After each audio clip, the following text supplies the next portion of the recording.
के लिए बहुत ही महत्वपूर्ण होने वाला है। तो चलिए फिर शुरू करते हैं। पहला चैप्टर देखते हैं, अर्थव्यवस्था और उसके प्रकार। ठीक है, तो सबसे पहले ये समझना जरूरी है कि अर्थशास्त्र और अर्थव्यवस्था में फर्क क्या है। हाँ, ये अक्सर कंफ्यूज करता है। अर्थशास्त्र यानी इकोनॉमिक्स। ये क्या है असल में? देखिए, अर्थशास्त्र एक विषय है, एक स्टडी है। इसमें हम ये पढ़ते हैं कि कोई भी व्यक्ति, समाज या सरकार जिनके पास संसाधन तो सीमित है, मतलब पैसा, समय, ये सब लिमिटेड है। जी, लेकिन हमारी जरूरतें असीमित हैं। तो इन सीमित संसाधनों से असीमित आवश्यकताओं को कैसे पूरा किया जाए, इसी का अध्ययन अर्थशास्त्र है। अच्छा, तो ये एक तरह का सिद्धांत है, एक थ्योरी है। एकदम सही। वस्तुओं और सेवाओं का उत्पादन, वितरण और उपभोग कैसे होता है, ये सब हम इसमें पढ़ते हैं।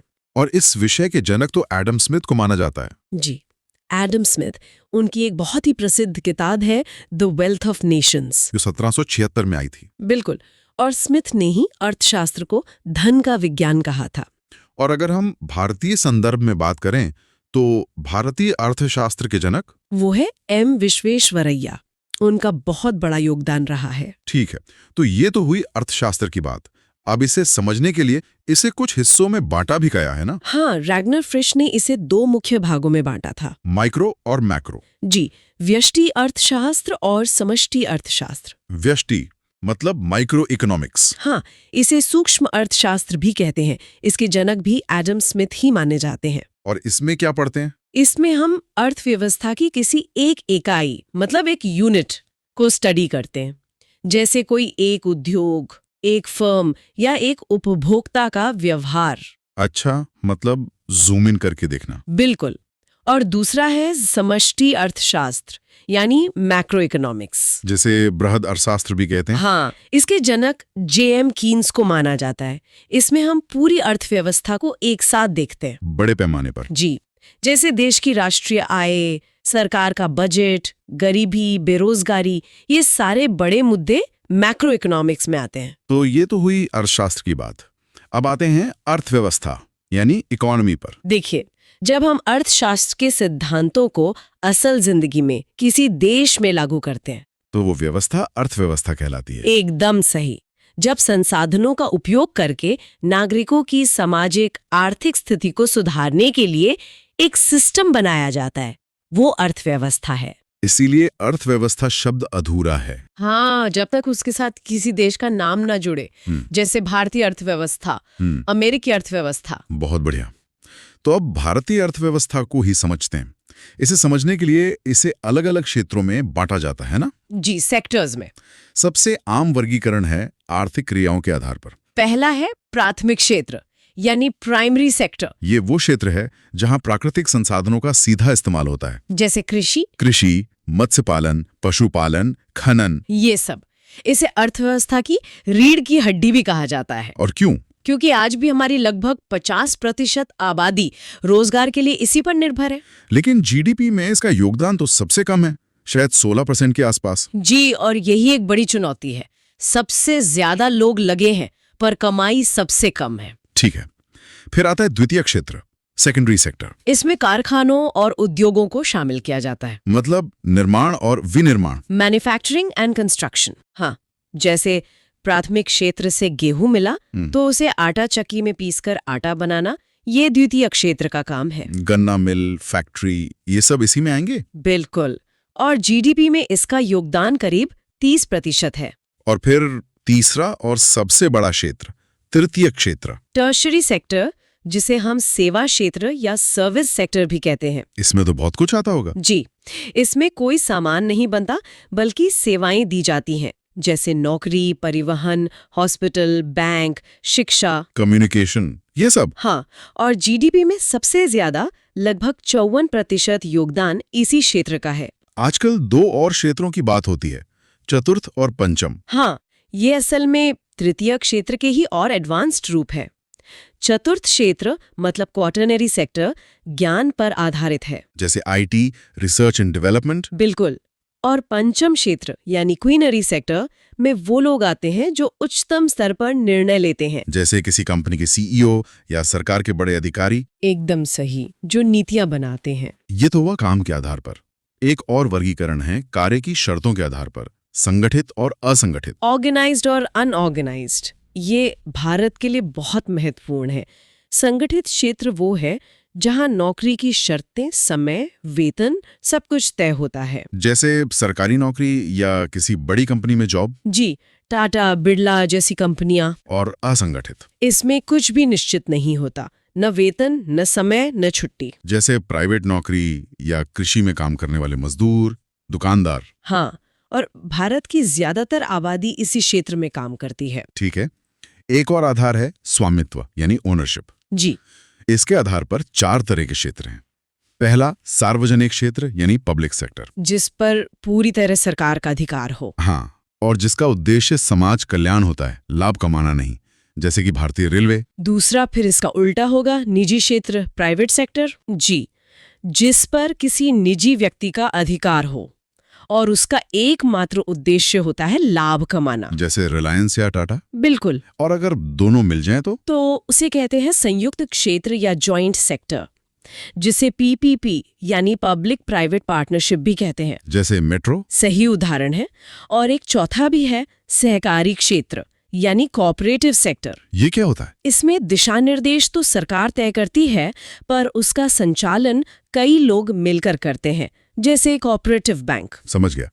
चलिए अब अर्थव्यवस्था के प्रकार पर आते हैं, टाइप्स ऑफ इकोनॉमीज। मोटे तौर पर 3 मुख्य प्रकार हैं। पहली है पूंजीवादी अर्थव्यवस्था, कैपिटलिस्ट इकोनॉमी। इसमें उत्पादन के साधनों पर निजी लोगों का अधिकार होता है और सरकार का दखल बहुत कम होता है, जैसे अमेरिका, ब्रिटेन। दूसरी है समाजवादी अर्थव्यवस्था, सोशलिस्ट इकोनॉमी। यहाँ सब कुछ सरकार के नियंत्रण में होता है, उत्पादन के साधनों पर सरकार का अधिकार होता है। इसका उदाहरण पुराना सोवियत संघ यानी रूस। जी। और तीसरी जिसमें भारत आता है, मिश्रित अर्थव्यवस्था, मिक्स्ड इकोनॉमी।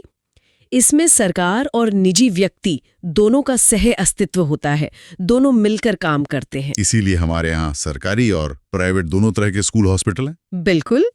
व्यापार के हिसाब से भी तो 2 प्रकार होते हैं, खुली और बंद अर्थव्यवस्था। हाँ, खुली अर्थव्यवस्था ओपन इकोनॉमी वो है जहां आयात निर्यात पर बहुत कम प्रतिबंध होते हैं। आज तो ज्यादातर देश ऐसे ही हैं, सिंगापुर, अमेरिका। जी।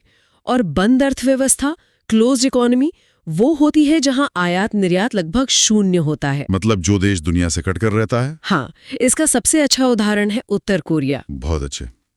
अब एक आखिरी चीज पर आते हैं, उत्पादन के कारक, फैक्टर्स ऑफ प्रोडक्शन। किसी भी चीज के उत्पादन के लिए 4 चीजें जरूरी हैं। कौन कौन सी? पहला है पूंजी यानी कैपिटल, उत्पादन में लगाया गया धन या मशीनें। दूसरा है भूमि, लैंड, मतलब सिर्फ जमीन नहीं बल्कि सारे प्राकृतिक संसाधन। तीसरा श्रमिक यानी लेबर, काम करने वाले लोग। और चौथा और सबसे महत्वपूर्ण है उद्यमी यानी एंटरप्रेन्योर, कंपनी का मालिक या मैनेजर। हाँ, वो व्यक्ति जो इन तीनों को एक साथ लाता है, जोखिम उठाता है और उत्पादन करवाता है। बहुत बढ़िया।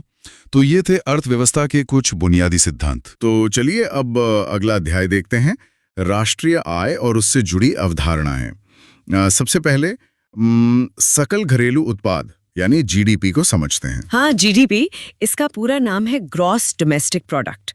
और इसकी परिभाषा बहुत सीधी है। क्या है? किसी भी देश की सीमा के अंदर एक साल में जितनी भी वस्तुएं और सेवाएं बनी हैं, उनका कुल मौद्रिक मूल्य। अच्छा। इसमें ये बिल्कुल मायने नहीं रखता कि उत्पादन किया किसने है, देश के नागरिक ने या किसी विदेशी कंपनी ने। ओके, इसे एक उदाहरण से समझते हैं। मान लीजिए भारत की टाटा कंपनी है, वो एक साल में 1000 रुपए कमाती है। ठीक है। और सैमसंग जो एक विदेशी कंपनी है, वो भारत में कमाती है 500 रुपए। और एक भारतीय डॉक्टर है जो यहीं भारत में प्रैक्टिस करता है, वो 300 रुपए कमाता है। तो ये सब भारत की सीमा के अंदर हुआ। हाँ। तो भारत की जीडीपी में इन तीनों का योग मतलब 1800 रुपए जोड़ा जाएगा। एकदम सही, बिल्कुल। लेकिन इसमें एक पेच है। अगर मान लीजिए रवि नाम का एक भारतीय व्यक्ति है जो विदेश में 200 रुपए कमाता है, हाँ। तो उसकी कमाई भारत की जीडीपी में नहीं गिनी जाएगी। क्यों? क्योंकि ये कमाई देश की भौगोलिक सीमा के बाहर हुई है। बिल्कुल ठीक है, तो ये जीडीपी हुई। अब आते हैं जीएनपी पर, यानी सकल राष्ट्रीय उत्पाद। ये जीडीपी से कैसे अलग है? जीएनपी यानी ग्रॉस नेशनल प्रोडक्ट, इसमें फोकस डोमेस्टिक से हटकर नेशनल पर आ जाता है। नेशनल मतलब नागरिक। हाँ, नागरिक। इसमें सिर्फ देश के नागरिकों द्वारा की गई कमाई को जोड़ा जाता है, चाहे उन्होंने ये कमाई देश के अंदर की हो या विदेश में। अच्छा, यहाँ राष्ट्रीयता महत्वपूर्ण है, भौगोलिक सीमा नहीं। तो अगर हम पिछले उदाहरण पर ही वापस जाएं, तो जीएनपी में टाटा की कमाई यानी 1000 रुपए हाँ और भारतीय डॉक्टर की कमाई 300 रुपए, ये दोनों जुड़ेंगी। हाँ, ये दोनों जुड़ेंगी। और रवि की कमाई जो उसने विदेश में की 200 रुपए, वो भी जुड़ेंगे क्योंकि वो भारतीय नागरिक है। लेकिन सैमसंग की कमाई शामिल नहीं होगी। नहीं होगी क्योंकि वो एक विदेशी कंपनी है। तो जीएनपी होगी 1500 रुपए। इसका एक बहुत जरूरी फॉर्मूला है जो अक्सर परीक्षाओं में पूछा जाता है। GNP equal to GDP plus X Y. यहाँ एक्स और वाई क्या है? यहाँ एक्स का मतलब है भारतीयों द्वारा विदेश में अर्जित आय। अच्छा। और वाई का मतलब है विदेशियों द्वारा भारत में अर्जित आय। अच्छा, इस फॉर्मूले के तो कुछ दिलचस्प पहलू भी लग रहे हैं। जैसे अगर एक्स और वाई बराबर हों तो उसे संतुलित अर्थव्यवस्था कहते हैं। और अगर एक्स वाई से ज्यादा हो, मतलब भारतीय बाहर से ज्यादा कमा कर ला रहे हैं, तो ये तो लाभ की स्थिति हुई। हाँ, इसे लाभ की स्थिति माना जाता है। और इसके उलट अगर वाई एक्स से ज्यादा हो तो उसे हानि कहते हैं। और एक बंद अर्थव्यवस्था की भी बात होती है, वो क्या है? वो एक खास स्थिति है जब एक्स और वाई दोनों शून्य हो, मतलब कोई भी देश से बाहर कमाने नहीं जा रहा और ना ही कोई बाहर से यहाँ कमाने आ रहा है, जो आज की दुनिया में मुमकिन नहीं है। नहीं, बिल्कुल नहीं। समझने के लिए मूल्य ह्रास यानी डिप्रिसिएशन को समझना बहुत जरूरी है। डिप्रिसिएशन मतलब किसी चीज की कीमत में समय के साथ होने वाली कमी। हाँ, बिल्कुल। समय के साथ किसी भी वस्तु के मूल्य में जो कमी आती है उसे ही मूल्य ह्रास कहते हैं। जैसे अगर आज 1 लाख रुपए की बाइक खरीदी तो 5 साल बाद उसकी कीमत कम हो जाएगी। मान लीजिए वो 30,000 रुपए में बिकती है, तो वो जो 70,000 रुपए का अंतर है वही मूल्य ह्रास हुआ। एकदम सही। तो जब हम जीएनपी में से इस मूल्य ह्रास को घटा देते हैं तो हमें मिलता है एनएनपी यानी नेट नेशनल प्रोडक्ट। अच्छा।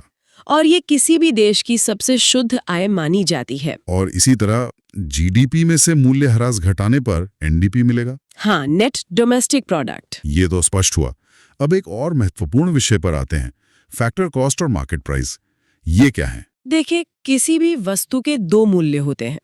पहला फैक्टर कॉस्ट, मतलब उसे बनाने में लगा कुल खर्च। हाँ, और दूसरा है एमआरपी या मार्केट प्राइस, यानी वो कीमत जिस पर उसे बाजार में बेचा जाता है, जिसमें टैक्स, कंपनी का मुनाफा सब जुड़ा होता है। बिल्कुल, टैक्स, मुनाफा, परिवहन का खर्च सब शामिल होता है। जैसे एक पानी की बोतल बनाने में 10 रुपए लगे तो वो उसका फैक्टर कॉस्ट हुआ। सही। लेकिन टैक्स और मुनाफा जोड़कर उसे बाजार में 20 रुपए में बेचा जाता है, तो ये उसका मार्केट प्राइस यानी एमआरपी हो गया। और राष्ट्रीय आय की गणना हमेशा अंतिम मूल्य यानी मार्केट प्राइस पर ही की जाती है। अच्छा। अब बात करते हैं मुख्य विषय की, राष्ट्रीय आय यानी नेशनल इनकम। तो क्या है ये नेशनल इनकम? सीधी सी बात है, किसी भी देश में एक वर्ष में वस्तुओं और सेवाओं के अंतिम मूल्य के योग को ही उस देश की राष्ट्रीय आय कहते हैं। इसमें कुछ बातें ध्यान रखने वाली होंगी, है ना? जैसे इसमें भारतीयों द्वारा विदेशों से अर्जित आय को शामिल किया जाता है। हाँ, किया जाता है, लेकिन घरेलू सेवाओं को, जैसे घर पर माँ जो काम करती हैं, उसको राष्ट्रीय आय में नहीं जोड़ा जाता। उसका कोई मौद्रिक मूल्य नहीं आंका जाता। नहीं।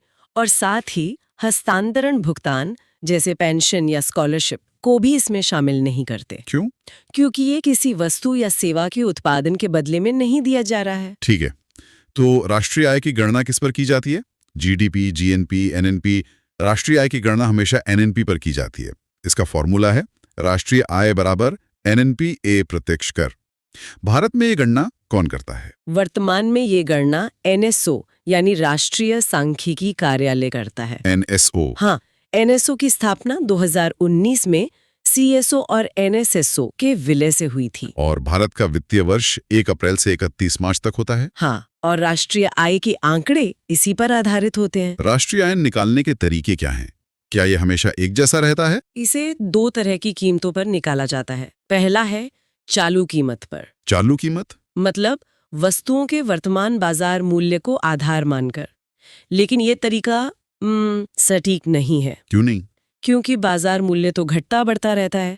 जैसे अगर 2025 में आलू का दाम 40 रुपए प्रति किलो है तो उस पर गणना होगी, लेकिन साल के अंत तक ये दाम बदल सकता है, जिससे राष्ट्रीय आय का आंकड़ा भी बदल जाएगा। ये तो बहुत भ्रामक हो सकता है। इसीलिए दूसरा और ज्यादा सटीक तरीका है स्थिर कीमत पर गणना। स्थिर कीमत।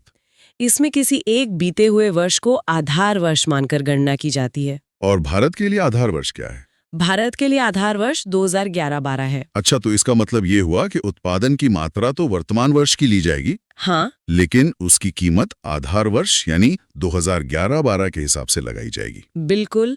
इससे हमें विकास की सही तस्वीर मिलती है, महंगाई का असर हट जाता है। क्या इसकी कोई विधियां भी हैं? हाँ, राष्ट्रीय आय की गणना की कुल 3 विधियां हैं: उत्पादन विधि, आय विधि और व्यय विधि। ठीक है।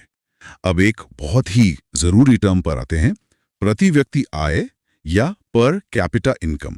हाँ, ये बहुत महत्वपूर्ण है। इसका मतलब है किसी देश में एक व्यक्ति एक साल में औसतन कितना कमाता है। इसका फॉर्मूला क्या है? प्रति व्यक्ति आय बराबर वास्तविक राष्ट्रीय आय कुल जनसंख्या। यह किसी भी देश के नागरिकों की समृद्धि का एक बहुत महत्वपूर्ण सूचक है। भारत में वर्तमान में यह आंकड़ा कितना है? वर्तमान में भारत में प्रति व्यक्ति आय लगभग 2,28,000 रुपए है। 2,28,000। और अगर हम तुलना करें जैसे अमेरिका से? तुलना के लिए अमेरिका में यह लगभग 51 लाख रुपए है। इतना ज्यादा फर्क? भारत में सबसे पहले इसकी गणना किसने की थी? भारत में सबसे पहले प्रति व्यक्ति आय की गणना दादा भाई नौरोजी ने की थी 1868 में। 1868 में? हाँ, और तब यह मात्र 20 रुपए आंकी गई थी। सिर्फ 20 रुपए? हाँ। इसका जिक्र उनकी किताब poverty and un-British rule in India में मिलता है। चलिए, अंत में आय के विभिन्न प्रकारों को भी समझ लेते हैं। हाँ, मुख्य रूप से 3 प्रकार हैं। पहला, मौद्रिक आय, जो आपको सैलरी के रूप में मिलती है। ठीक है। दूसरा है प्रयोज्य आय, जब मौद्रिक आय में से आप टैक्स घटा देते हैं, जो पैसा हाथ में आता है खर्च करने के लिए। हाँ। और तीसरा है वास्तविक आय। वो क्या है? जब प्रयोज्य आय में से आप अपने खर्च और कर्ज भी घटा देते हैं, तो जो पैसा बचता है वही आपकी वास्तविक आय है। और काला धन, ये क्या होता है? जब कोई व्यक्ति अपनी मौद्रिक आय पर टैक्स नहीं चुकाता, तो उस बिना टैक्स वाले पैसे को ही काला धन कहा जाता है। तो चलिए अब अगला चैप्टर देखते हैं, भारत की पंचवर्षीय योजनाएं। हाँ, ये सुनने में भले ही थोड़ा सूखा विषय लगे, पर असल में ये आजाद भारत के बनने की कहानी है कि कैसे एक नए देश ने अपने सपनों को, अपनी उम्मीदों को 5-5 साल के हिस्सों में बांटा और उन्हें पूरा करने की कोशिश की। ये सिर्फ आंकड़े नहीं है, ये वो सोच है जिसने भारत की आर्थिक दिशा तय की। और इसी सोच को हम कहते हैं आर्थिक नियोजन, मतलब इकोनॉमिक प्लानिंग। बिल्कुल। आसान भाषा में कहें तो एक रोड मैप कि देश अपने सीमित संसाधनों का, जैसे पैसा है, जमीन है, लोग हैं, उनका सबसे अच्छा इस्तेमाल कैसे कर सकता है। हाँ, तेजी से तरक्की करने के लिए। और ये आइडिया ये भारत का अपना नहीं था, मतलब कहीं और से आया था। हाँ, दुनिया में सबसे पहले ये प्लानिंग का विचार रूस में जोसेफ स्टालिन ने लागू किया था। अच्छा? पर भारत में इसकी पहली आवाज एक इंजीनियर ने उठाई थी, किसी नेता या अर्थशास्त्री नहीं। ये तो काफी दिलचस्प है। 1934 में एम विश्वेश्वरैया ने एक किताब लिखी, planned economy for India. Okay. और ये पहली बार था जब किसी ने भारत के लिए एक व्यवस्थित आर्थिक योजना का खाका पेश किया था। इसीलिए उन्हें भारतीय अर्थशास्त्र का जनक भी मानते हैं। वाह, यानी एक इंजीनियर ने देश की आर्थिक बुनियाद का सपना देखा। और फिर वहां से ये विचार राजनीतिक गलियारों तक पहुंचा। 1938 में कांग्रेस का हरिपुरा अधिवेशन। हाँ, वहां सुभाष चंद्र बोस ने एक राष्ट्रीय नियोजन समिति बनाई और उसकी जिम्मेदारी पंडित जवाहरलाल नेहरू को दी। तो तैयारी आजादी से पहले ही शुरू हो चुकी थी। और सिर्फ नेता ही नहीं, मुझे लगता है उद्योगपति भी इस बारे में सोच रहे थे। बिल्कुल। मुंबई के 8 बड़े उद्योगपतियों ने मिलकर एक प्लान पेश किया था जिसे बॉम्बे प्लान कहते हैं। अच्छा। और इन सब चर्चाओं का एक बहुत बड़ा असर हमारे संविधान पर भी पड़ा। कैसे? आर्थिक नियोजन को संविधान की समवर्ती सूची में रखा गया। समवर्ती सूची यानी? Concurrent list. तो इसका मतलब क्या हुआ? इसका मतलब ये हुआ कि देश के विकास की योजना बनाने का अधिकार सिर्फ केंद्र का नहीं होगा, बल्कि केंद्र और राज्य दोनों सरकारें मिलकर इस पर काम करेंगी। हाँ, ये एक दूर की सोच थी ताकि विकास में राज्यों की भी बराबर की भागीदारी रहे। तो इन सब विचारों को जमीन पर उतारने के लिए एक संस्था की जरूरत पड़ी होगी। बिल्कुल। और यहीं से जन्म हुआ योजना आयोग का। Planning commission. हाँ, 15 मार्च 1950 को केसी नियोगी समिति की सिफारिश पर ये बना। और ये गैर संवैधानिक निकाय था, है ना? सही, मतलब इसका जिक्र संविधान में नहीं था, सरकार ने एक कार्यकारी आदेश से इसे बनाया था। इसके अध्यक्ष तो हमेशा प्रधानमंत्री ही होते थे। हाँ, जो दिखाता है कि ये कितना महत्वपूर्ण था। इसके पहले उपाध्यक्ष थे गुलजारीलाल नंदा और आखिरी थे मोंटेक सिंह अहलुवालिया। लेकिन फिर 64 साल बाद 2014 में इस संस्था को खत्म कर दिया गया और इसकी जगह एक नई संस्था आई, नीति आयोग। तो ये सिर्फ नाम का बदलाव था या काम करने का तरीका भी बदला? नहीं, ये एक बहुत बड़ा और बुनियादी बदलाव था। अच्छा। देखिए, योजना आयोग का मॉडल टॉप डाउन था। मतलब दिल्ली में योजना बनती थी और राज्यों को उसे लागू करना होता था। हाँ, राज्यों की भूमिका बहुत सीमित थी। नीति आयोग का दावा है कि वो बॉटम अप अप्रोच पर काम करता है। मतलब राज्यों के साथ मिलकर नीतियां बनाई जाती हैं। बिल्कुल, उनकी जरूरतों को समझकर। तो नीति आयोग एक सलाहकार की भूमिका में ज्यादा है, एक थिंक टैंक जैसा। एकदम सही। योजना आयोग फंड बांटता था, योजनाओं को मंजूरी देता था, तो वो एक बिग बॉस जैसा था। नीति आयोग सलाह देता है। और इसके भी अध्यक्ष प्रधानमंत्री ही होते हैं। हाँ, पहले उपाध्यक्ष अरविंद पनगड़िया थे और अभी सुमन बेरी हैं। एक और संस्था का नाम भी आता है, राष्ट्रीय विकास परिषद, एनडीसी। हाँ, एनडीसी का गठन 1952 में हुआ था। इसे सुपर कैबिनेट भी कहते थे। Super cabinet. इसका काम था योजना आयोग के प्लान पर आखिरी मोहर लगाना, और इसमें सभी राज्यों के मुख्यमंत्री भी होते थे। तो ये एक ऐसा मंच था जहां केंद्र और राज्यों के बीच सीधी बहस होती थी। बिल्कुल, लेकिन नीति आयोग के आने के बाद इसकी भूमिका लगभग खत्म हो गई है। तो ये तो हुई संस्थाओं की बात। अब आते हैं असली काम पर।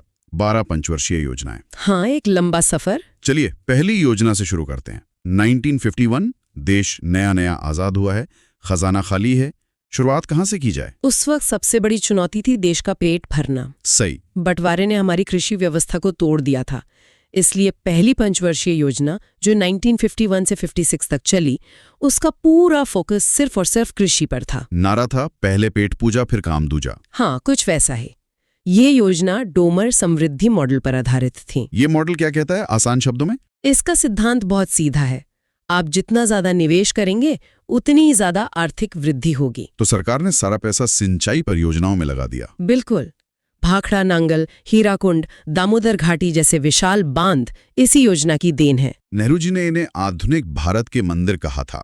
और ये योजना सफल रही। ठीक है, पहली योजना सफल रही, लेकिन फिर दूसरी योजना 1956 से 61 में अचानक गियर बदल दिए गए। फोकस कृषि से हटकर भारी उद्योगों पर चला गया। ऐसा क्यों? ये उस वक्त की सबसे बड़ी बहस थी। एक तरफ गांधीवादी अर्थशास्त्री थे जो कहते थे कि गांवों और छोटे उद्योगों पर ध्यान दो, और दूसरी तरफ नेहरू और पीसी महालेनोबिस जैसे विचारक थे। उनका मानना था कि असली आज़ादी तब तक नहीं मिलेगी जब तक देश अपनी जरूरत की मशीनें, स्टील और बिजली खुद न बना ले। आर्थिक आत्मनिर्भरता का सपना। हाँ, और यही महालेनोबिस मॉडल था। तो ये मॉडल क्या था? आइडिया ये था कि अगर हम बड़ी बड़ी सरकारी फैक्ट्रियां लगाएंगे जो मशीनें और स्टील बनाती हैं, तो उनसे जो उत्पादन होगा वो धीरे धीरे बाकी उद्योगों को भी खड़ा कर देगा। अच्छा, एक तरह का ट्रिकल डाउन इफेक्ट। बिल्कुल। और इसी मॉडल के तहत राउरकेला, भिलाई और दुर्गापुर में विशाल स्टील प्लांट्स लगे, जो आज भी भारत की औद्योगिक रीढ़ हैं। हाँ। तो पहली दो योजनाओं ने देश की दिशा तय कर दी, कृषि और उद्योग। अब आई तीसरी योजना 1961 से 66, जिसका लक्ष्य था अर्थव्यवस्था को आत्मनिर्भर बनाना। पर यह योजना भारतीय इतिहास की सबसे असफल योजना मानी जाती है। मतलब पूरी तरह पटरी से उतर गई थी। हाँ, एक के बाद एक 3 बड़े संकट आ गए। 1962 में चीन के साथ युद्ध, फिर 1965 में पाकिस्तान के साथ युद्ध, और फिर 1965-66 में देश का सबसे भयानक सूखा। देश के सारे संसाधन इन्हीं आपदाओं से लड़ने में लग गए। लेकिन इस असफलता के दौर में भी क्या कुछ अच्छा हुआ? हाँ, कुछ जरूरी नींव रखी गई। जैसे 1964 में रूस के सहयोग से बोकारो में एक और बड़ा स्टील प्लांट लगा, और आईडीबीआई और एफसीआई जैसे संस्थान भी बने। हाँ, एफसीआई यानी फूड कॉरपोरेशन ऑफ इंडिया का बनना बहुत जरूरी था, ताकि सरकार किसानों से अनाज खरीदकर बफर स्टॉक बना सके और सूखे जैसी स्थिति में लोगों को अनाज बांट सके। बिल्कुल। तीसरे प्लान की नाकामी के बाद तो देश की कमर टूट चुकी थी। सरकार के पास अगले 5 साल की योजना बनाने के लिए ना तो पैसा था, ना हिम्मत। सही कहा। और यहीं से 1966 से 1969 के बीच योजना अवकाश यानी प्लान हॉलिडे की शुरुआत हुई। तो कोई पंचवर्षीय योजना नहीं बनी। नहीं, सरकार ने कहा कि हम लंबी योजना नहीं बल्कि एक साल की 3 वार्षिक योजनाएं बनाएंगे। ये भारतीय प्लानिंग के इतिहास का सबसे बड़ा पॉज बटन था। और इसी पॉज के दौरान भारत के कृषि इतिहास की सबसे बड़ी क्रांति हुई। हरित क्रांति। हाँ, 1966-67 में उस भयानक सूखे ने हमें सिखा दिया था कि हम हमेशा अमेरिका से अनाज की भीख नहीं मांग सकते, हमें आत्मनिर्भर बनना ही होगा। हाँ, तब एम.एस. स्वामीनाथन के नेतृत्व में और नॉर्मन बोरलॉग के विकसित किए गए उन्नत बीजों की मदद से भारत में गेहूं और चावल का उत्पादन बढ़ाने का एक महाअभियान शुरू हुआ। 3 साल के ब्रेक के बाद चौथी योजना आई, 1969 से 74। इसका लक्ष्य था स्थिरता के साथ विकास। ये स्थिरता शब्द क्यों जोड़ा गया? क्योंकि पिछला पूरा दशक युद्ध, सूखे और राजनीतिक अस्थिरता से भरा था। तो अब सरकार का लक्ष्य सिर्फ विकास करना नहीं, बल्कि एक स्थिर और मजबूत अर्थव्यवस्था बनाना था। 2 बहुत बड़े और साहसिक फैसले लिए गए। कौन से 2 फैसले? पहला, 1969 में 14 बड़े प्राइवेट बैंकों का राष्ट्रीयकरण कर दिया गया। इसका तर्क क्या था? सरकार का तर्क था कि ये बैंक सिर्फ बड़े उद्योगपतियों को लोन देते हैं, आम आदमी और किसानों तक इनकी पहुंच नहीं है। और दूसरा बड़ा फैसला? 1974 में पोखरण में भारत ने अपना पहला भूमिगत परमाणु परीक्षण किया, जिसका कोड नेम था स्माइलिंग बुद्धा। हाँ, ये दुनिया को एक संदेश था कि भारत अब एक परमाणु शक्ति है। इसके बाद आई 5वीं योजना, 1974 से 78। इसका नारा गरीबी हटाओ तो आज भी राजनीति में गूंजता है। हाँ, ये पहली बार था जब किसी योजना का सीधा फोकस गरीबी पर था। मतलब एक बड़ा वैचारिक बदलाव था। बिल्कुल। अब तक माना जाता था कि विकास होगा तो गरीबी अपने आप कम हो जाएगी, पर अब सरकार ने माना कि गरीबी पर सीधा हमला करना होगा। और इसी के तहत कुछ कार्यक्रम भी शुरू हुए। हाँ, काम के बदले अनाज कार्यक्रम शुरू हुआ और गांव के लिए क्षेत्रीय ग्रामीण बैंकों यानी आरआरबी की स्थापना हुई। लेकिन ये योजना अपना 5 साल का कार्यकाल पूरा नहीं कर पाई है ना? नहीं, देश में इमरजेंसी लगी और उसके बाद 1977 में जनता पार्टी की सरकार बनी, पहली गैर कांग्रेसी सरकार। उन्होंने आते ही इस योजना को 1978 में यानी 1 साल पहले ही खत्म कर दिया। यहां से 30 योजना का दौर थोड़ा जटिल हो जाता है। इसे रोलिंग प्लान भी कहते हैं। इसका क्या मतलब है? इसे रोलिंग प्लान इसलिए कहता है क्योंकि जनता पार्टी सरकार ने एक नया सिस्टम शुरू किया था। क्या था वो सिस्टम? इसमें हर साल योजना के प्रदर्शन को जांचा जाता और अगले साल के लिए नए लक्ष्य तय किए जाते। तो ये एक फिक्स्ड 5 साल का प्लान नहीं था? नहीं, ये एक रोल होने वाला, लगातार अपडेट होने वाला प्लान था। उन्होंने 1978 में से शुरू किया, पर उनकी सरकार 2 साल में ही गिर गई। और 1980 में कांग्रेस वापस सत्ता में आ गई। और उन्होंने इस रोलिंग प्लान को बंद करके अपना नया छठा प्लान शुरू किया 1980 से 85 तक। तो इस छठी योजना का मुख्य उद्देश्य क्या था? इसका भी मुख्य उद्देश्य गरीबी निवारण और रोजगार बढ़ाना था। इसी दौरान और भी बैंकों का राष्ट्रीयकरण हुआ था? हाँ, 6 और बैंकों का। और 1982 में नाबार्ड की स्थापना हुई। नाबार्ड, जो खास तौर पर गांव और खेती किसानी के लिए लोन देता है। हाँ, उस क्षेत्र के लिए देश का सबसे बड़ा बैंक बना। 7वीं योजना तक आते आते मतलब 1985 से 90 ऐसा लगता है कि अर्थव्यवस्था पटरी पर लौट रही थी। हाँ, ये योजना काफी सफल मानी जाती है। विकास दर का लक्ष्य 5% था, लेकिन हासिल 6% हुआ, जो उस समय के हिसाब से बहुत अच्छा था। इस योजना का जोर किस पर था? आधुनिकीकरण और सामाजिक न्याय पर। इसी दौरान 1986 में स्पीड पोस्ट सेवा शुरू हुई और 1988 में शेयर बाजार को रेगुलेट करने के लिए सेबी की स्थापना की गई। और फिर आता है 1991 का ऐतिहासिक मोड़। बिल्कुल, जब भारत ने अपनी अर्थव्यवस्था को दुनिया के लिए खोल दिया, उदारीकरण। तो 8वीं योजना जो 1992 से 97 तक चली, वो पहली योजना थी जो इस नई अर्थव्यवस्था में लागू हुई। हाँ, इसीलिए इसका फोकस पूरी तरह बदल गया। अब लक्ष्य था मानव संसाधन का विकास, यानी लोगों की शिक्षा, स्वास्थ्य और कौशल पर निवेश करना, ताकि वे इस नई बाजार आधारित अर्थव्यवस्था में सफल हो सकें।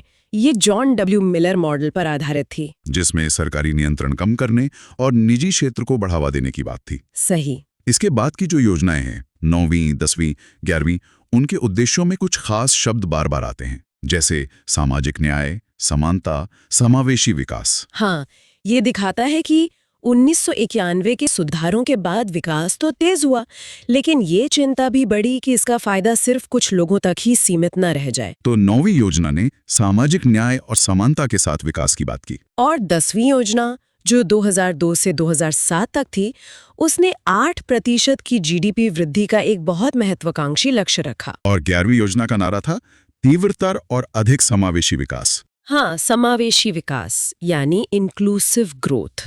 इसका मतलब था कि विकास ऐसा हो जिसमें समाज के हर वर्ग की, गरीब, दलित, आदिवासी, महिलाएं, सबकी भागीदारी हो। और उसका फायदा भी उन तक पहुंचे। बिल्कुल।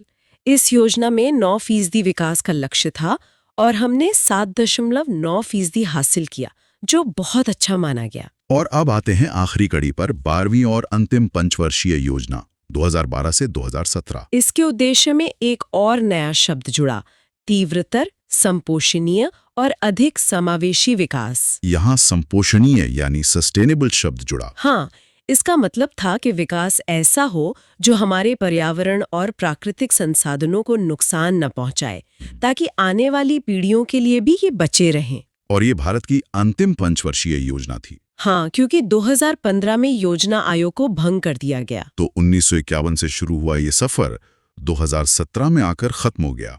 तो चलिए अब अगला चैप्टर देखते हैं, बजट का परिचय। हाँ, तो ये जो शब्द है ना, बजट, इसकी कहानी भी बड़ी दिलचस्प है। बताइए। ये असल में एक फ्रांसीसी शब्द बुझे से आया है। बुझे? हाँ, बुझे। इसका मतलब होता है चमड़े का छोटा थैला। अच्छा। बात है 1773 की। तब ब्रिटिश वित्त मंत्री थे रॉबर्ट वॉलपोल। वो देश की आर्थिक स्थिति का पूरा लेखा जोखा एक चमड़े के बैग में लेकर आए थे। तो वहीं से ये बजट कहा जाने लगा। वाह। और अगर भारत के लिहाज से देखें तो यहाँ इसकी शुरुआत कब हुई? भारत में पहला बजट पेश किया जेम्स विल्सन ने 18 फरवरी 1860 को। 1860 में? जी, इसीलिए विल्सन को भारतीय बजट का जनक भी मानते हैं। और स्वतंत्र भारत का वो किसने पेश किया? स्वतंत्र भारत का पहला बजट 26 नवंबर 1947 को पेश हुआ था और ये हमारे तब के वित्त मंत्री आर.के. षणमुखम चिट्टी ने प्रस्तुत किया था। असल में बजट है क्या? ये सरकार का वार्षिक वित्तीय विवरण है।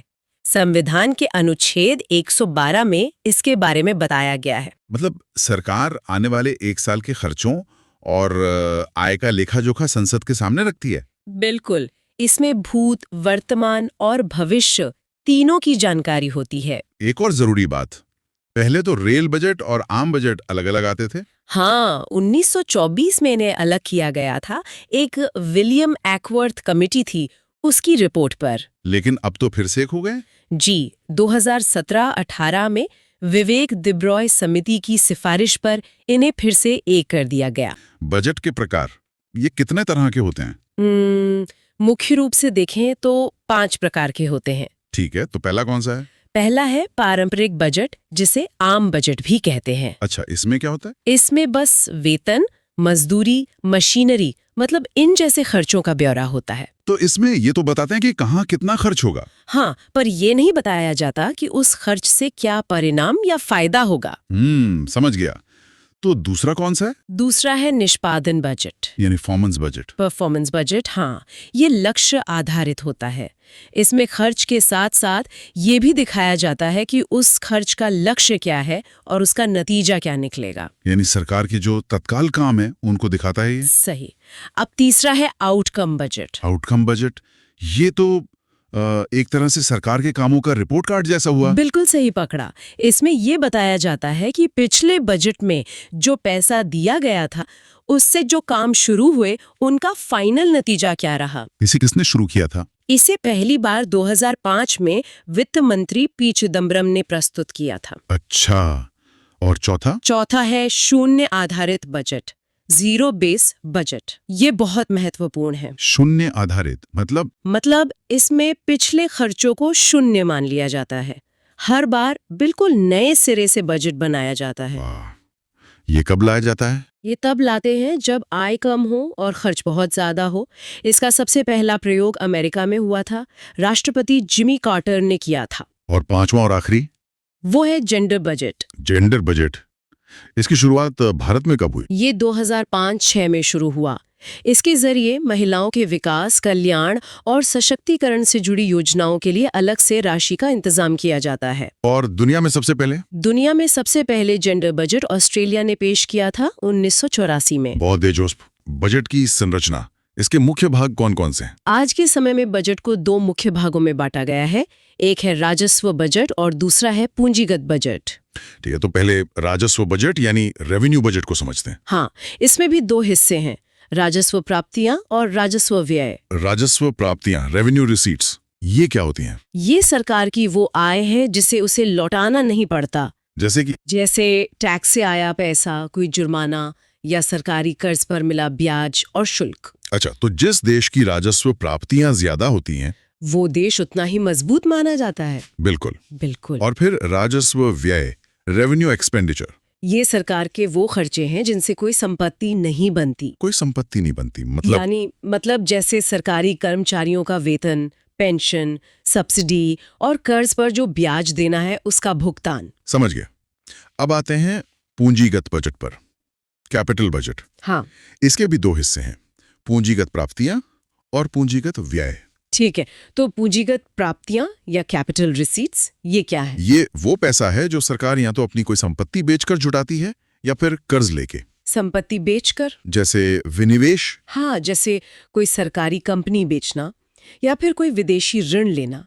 इससे सरकार पर देनदारी बढ़ती है। और फिर है पूंजीगत व्यय, कैपिटल एक्सपेंडिचर। जी, ये सरकार का वो खर्च है जिससे देश में संपत्ति बनती है। अच्छा, तो ये एक अच्छा खर्च माना जाता होगा। हाँ बिल्कुल, ये एक बहुत अच्छा खर्च माना जाता है, जैसे स्कूल बनाना, अस्पताल, सड़क, पुल बनाना। मतलब इससे देश की संपत्ति बनती है और देनदारी कम होती है। एग्जैक्टली। ठीक है।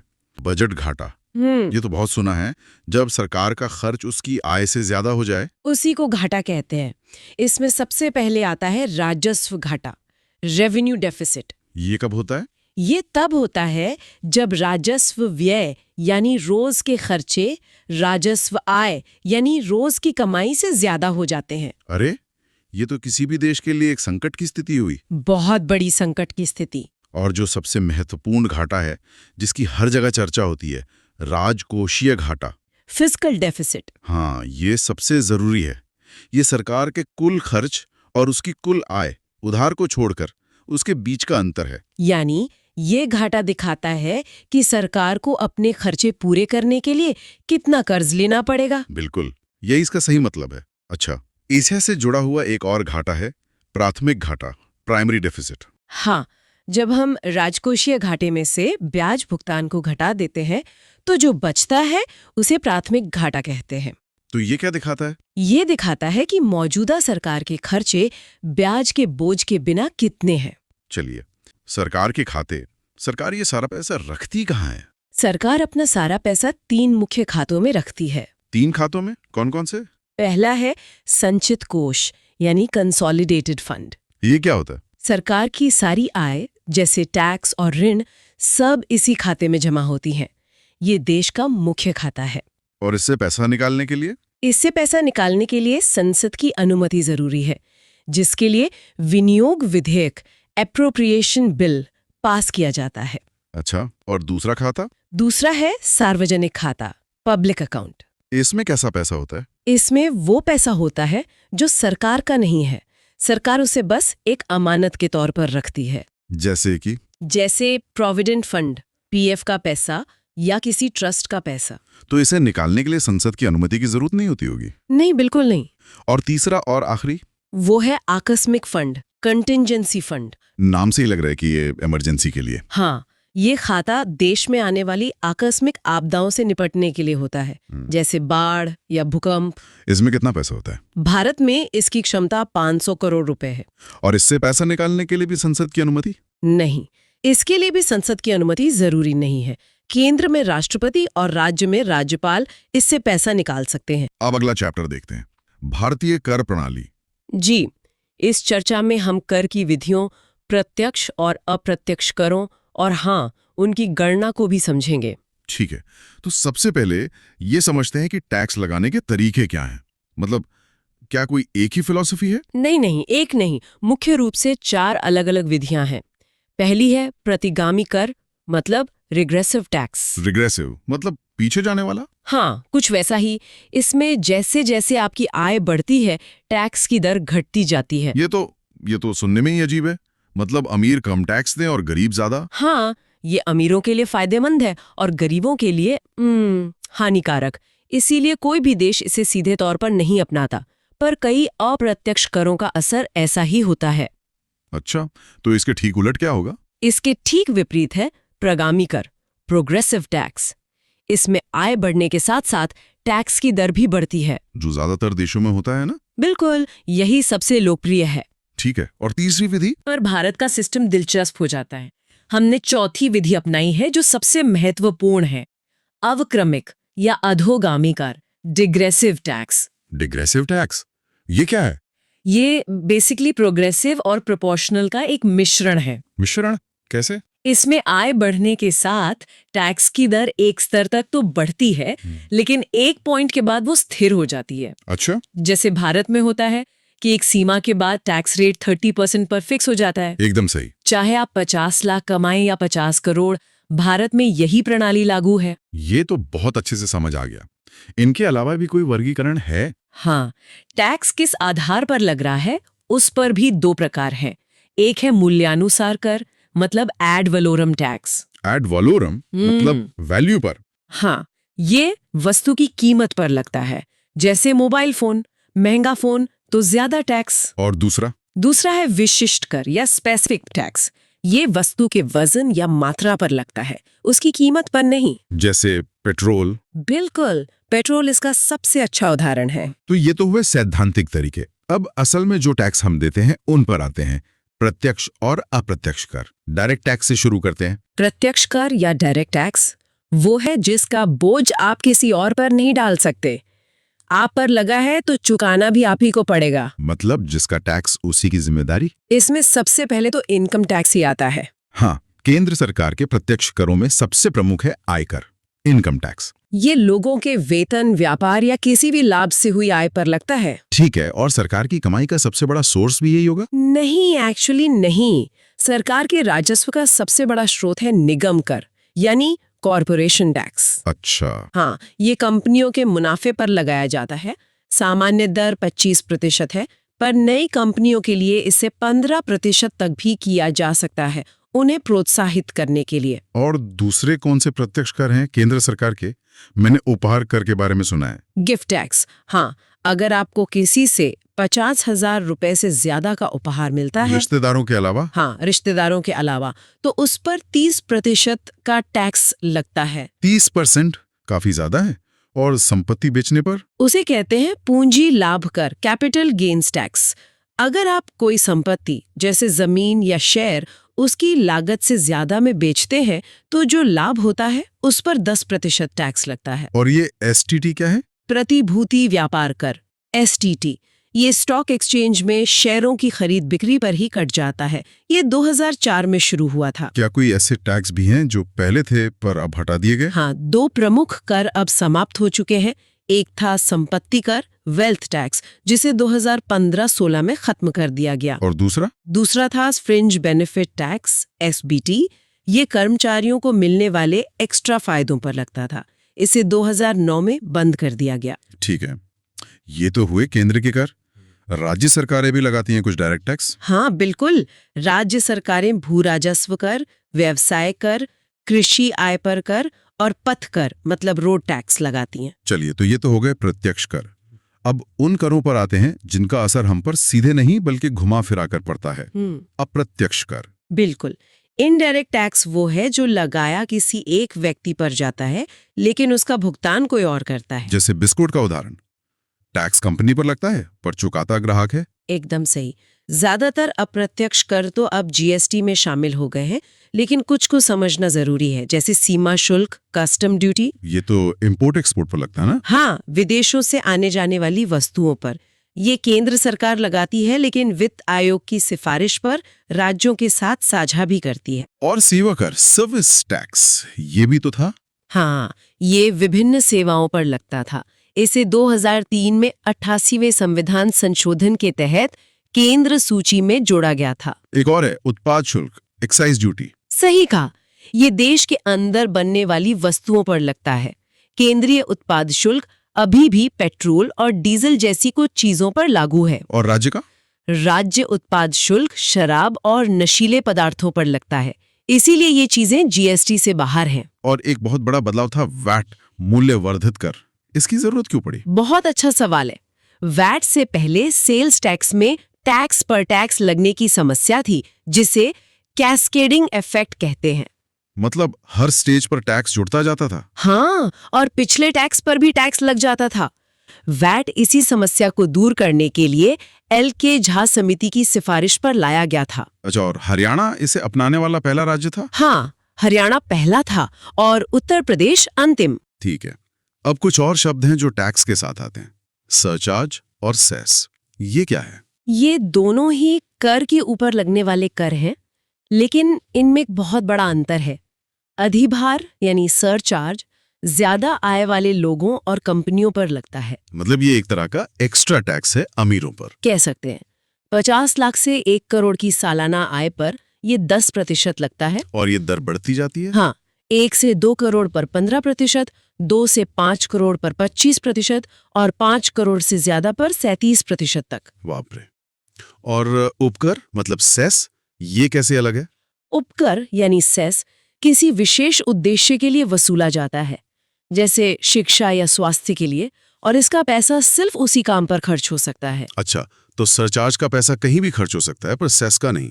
बिल्कुल, यही मुख्य अंतर है। अब अगला चैप्टर देखते हैं, वित्त आयोग। तो सबसे पहले ये वित्त आयोग है क्या? मतलब इसकी नींव कहाँ रखी गई है?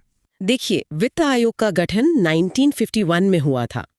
भारतीय संविधान का जो अनुच्छेद 280 है, उसके तहत भारत के राष्ट्रपति हर 5 साल में इसका गठन करते हैं। हर 5 साल में? जी, और जरूरत पड़ने पर 5 साल से पहले भी किया जा सकता है। अच्छा, और इसकी संरचना कैसी होती है? मतलब कौन कौन होता है इसमें? इसमें कुल 5 सदस्य होते हैं, 1 अध्यक्ष और 4 अन्य सदस्य। ओके। और इन सभी की नियुक्ति राष्ट्रपति ही करते हैं। तो सदस्य बनने के लिए कुछ खास योग्यताएं भी चाहिए होंगी? हाँ, बिल्कुल। 3 मुख्य योग्यताएं हैं। पहली तो ये कि व्यक्ति को अर्थशास्त्र यानी इकोनॉमिक्स का विशेष ज्ञान होना चाहिए। जाहिर है। दूसरी ये कि उस व्यक्ति में उच्च न्यायालय का न्यायाधीश बनने की योग्यता हो। अच्छा। और तीसरी, उसे वित्तीय मामलों की मतलब फाइनेंस और एडमिनिस्ट्रेशन की बहुत गहरी समझ होनी चाहिए। ठीक है। तो इसका मुख्य काम क्या है? मतलब ये कमीशन करता क्या है? इसका सबसे प्रमुख काम है केंद्र और राज्यों के बीच टैक्स से जो पैसा आता है उसके बंटवारे के लिए सिफारिश करना। यानी केंद्र सरकार को जो टैक्स मिला उसमें से राज्यों को कितना हिस्सा दिया जाए ये तय करना। बिल्कुल। इसके अलावा ये भारत की संचित निधि को कैसे बढ़ाया जाए इस पर भी सलाह देता है, और राज्यों को जो अनुदान मतलब ग्रांट्स दिए जाते हैं उसके लिए भी सिफारिशें करता है। और अगर राष्ट्रपति कुछ पूछें तो? हाँ, अगर राष्ट्रपति किसी विशेष वित्तीय मामले पर सलाह मांगे तो ये उस पर भी सिफारिश करता है। भारत में अब तक जहां तक मुझे याद है 15 वित्त आयोग बन चुके हैं। जी बिल्कुल। तो परीक्षा के हिसाब से किन किन अध्यक्षों के नाम याद रखने जरूरी हैं? सारे तो याद नहीं रख सकते। नहीं, सारे जरूरी नहीं है। 4 नाम बहुत महत्वपूर्ण तो हैं। कौन कौन से? एक तो पहले वित्त आयोग के अध्यक्ष के.सी. नियोगी। पहले अध्यक्ष के.सी. नियोगी, ठीक है। फिर 13वें वित्त आयोग के अध्यक्ष डॉक्टर विजय केलकर, और उसके बाद 14वें वित्त आयोग के अध्यक्ष वाई.वी. रेड्डी। वाई.वी. रेड्डी, ये तो आरबीआई गवर्नर भी थे। जी हाँ, और सबसे हाल के 15वें वित्त आयोग के अध्यक्ष N.K. सिंह। ये 4 नाम सबसे ज्यादा जरूरी हैं। चलिए, तो फिर 14वें वित्त आयोग पर थोड़ा ध्यान देते हैं, जिसके अध्यक्ष वाई.वी. रेड्डी थे। जी। इसकी सबसे बड़ी, सबसे चर्चित सिफारिश क्या थी? इसकी सबसे बड़ी सिफारिश थी केंद्रीय करों में राज्यों की हिस्सेदारी को 32% से बढ़ाकर 42% करना। 32 से सीधा 42? ये तो सीधे सीधे 10% की बढ़ोतरी थी। हाँ, ये एक बहुत बड़ा बदलाव था। तो इतनी बड़ी बढ़ोतरी, इसके अलावा और क्या मुख्य बातें थीं इसमें? कुछ और भी महत्वपूर्ण सिफारिशें थीं। जी। जैसे एक प्रावधान ये किया गया कि राज्यों को अनुदान आधारित सहायता के बजाय प्रदर्शन आधारित सहायता दी जाए। प्रदर्शन आधारित मतलब ये कि जो राज्य पहले मिले हुए पैसे का अच्छा इस्तेमाल करेगा उसे भविष्य में और अधिक सहायता मिलेगी। अच्छा, ये तो बहुत अच्छा है। जी, और राज्यों का हिस्सा तय करने के लिए कुल क्षेत्रफल, कुल जनसंख्या और कुल वन क्षेत्र को आधार बनाया गया। वन क्षेत्र को भी ये दिलचस्प है। हाँ, और एक स्वतंत्र राजकोषीय परिषद यानी इंडिपेंडेंट फिस्कल काउंसिल के गठन की भी सिफारिश की गई थी। इसका क्या काम होता है? इसका काम था राज्यों के प्रदर्शन का मूल्यांकन करना। तो समझ गया। अब आते हैं सबसे हाल के 15वें वित्त आयोग पर। अध्यक्ष थे N.K. सिंह। जी, इसका गठन 27 नवंबर 2017 को हुआ था। तो इसने राज्यों की हिस्सेदारी के साथ क्या किया? क्या उसे और बढ़ाया? नहीं, 15वें वित्त आयोग ने राज्यों की हिस्सेदारी 42% से 1% घटाकर 41% कर दी। घटा दी? 1% कम क्यों किया गया? ये 1% की कटौती नए बने केंद्र शासित प्रदेशों जम्मू कश्मीर और लद्दाख के लिए की गई थी। अच्छा, उनके विकास और खर्चों के लिए। जी, ताकि वहां पर्यटन और दूसरे क्षेत्रों को बढ़ावा मिल सके। जी, केंद्र के पास उनके लिए अतिरिक्त संसाधन रहें। ठीक है। 15वें वित्त आयोग की अन्य प्रमुख सिफारिशें क्या थीं? ये तो बहुत महत्वपूर्ण लगता है। हाँ, इसकी कई अन्य महत्वपूर्ण सिफारिशें थीं और ये परीक्षा के लिए बहुत जरूरी है। बताइए। पहली थी राजस्व घाटा अनुदान। जी, आयोग ने घाटे में चल रहे 17 राज्यों की पहचान की ओके। और उन्हें अपना घाटा खत्म करने के लिए 2.9 लाख करोड़ रुपए का एक विशेष अनुदान देने की सिफारिश की। 2.9 लाख करोड़, ठीक है। फिर थे क्षेत्र विशिष्ट अनुदान। मतलब किसी खास सेक्टर के लिए? बिल्कुल, जैसे स्कूली शिक्षा, उच्च शिक्षा, स्वास्थ्य, कृषि सुधार और न्यायपालिका। इन विशेष क्षेत्रों में सुधार के लिए राज्यों को अनुदान दिया गया। फिर स्थानीय निकायों के लिए भी कुछ था? हाँ, ग्रामीण और शहरी क्षेत्रों के विकास के लिए 4.36 लाख करोड़ रुपए का अनुदान। काफी बड़ी रकम है ये। जी, फिर एक और महत्वपूर्ण सिफारिश थी आपदा जोखिम प्रबंधन को लेकर। जैसे बाढ़ या हिमस्खलन। हाँ, राज्यों को बाढ़ और हिमस्खलन जैसी आपदाओं से निपटने के लिए विशेष अनुदान की सिफारिश की गई। और स्वास्थ्य पर भी कुछ था शायद। बिल्कुल, ये बहुत महत्वपूर्ण सिफारिश थी। ये कहा गया कि राज्य 2022 तक अपने बजट का कम से कम 8% स्वास्थ्य पर खर्च करें। कम से कम 8%? जी, और अब आते हैं सबसे अहम सिफारिश पर। वो कौन सी? रक्षा और आंतरिक सुरक्षा को लेकर एक समर्पित नॉन लैप्सिबल फंड बनाने की सिफारिश की गई, जिसका नाम है MFDIAS। MFDIS, modernisation fund for defence and internal security. बिल्कुल। और ये नॉन लैप्सिबल फंड, इसका ठीक क्या मतलब है? नॉन लैप्सिबल का मतलब है कि इस फंड का पैसा सिर्फ रक्षा और सुरक्षा के आधुनिकीकरण पर ही खर्च होगा, और अगर पैसा एक साल में खर्च नहीं होता है तो अगले साल के लिए उसी काम के लिए उपलब्ध रहेगा, खत्म नहीं होगा, लैप्स नहीं होगा। अब अगला चैप्टर देखते हैं। चैप्टर का नाम है GST।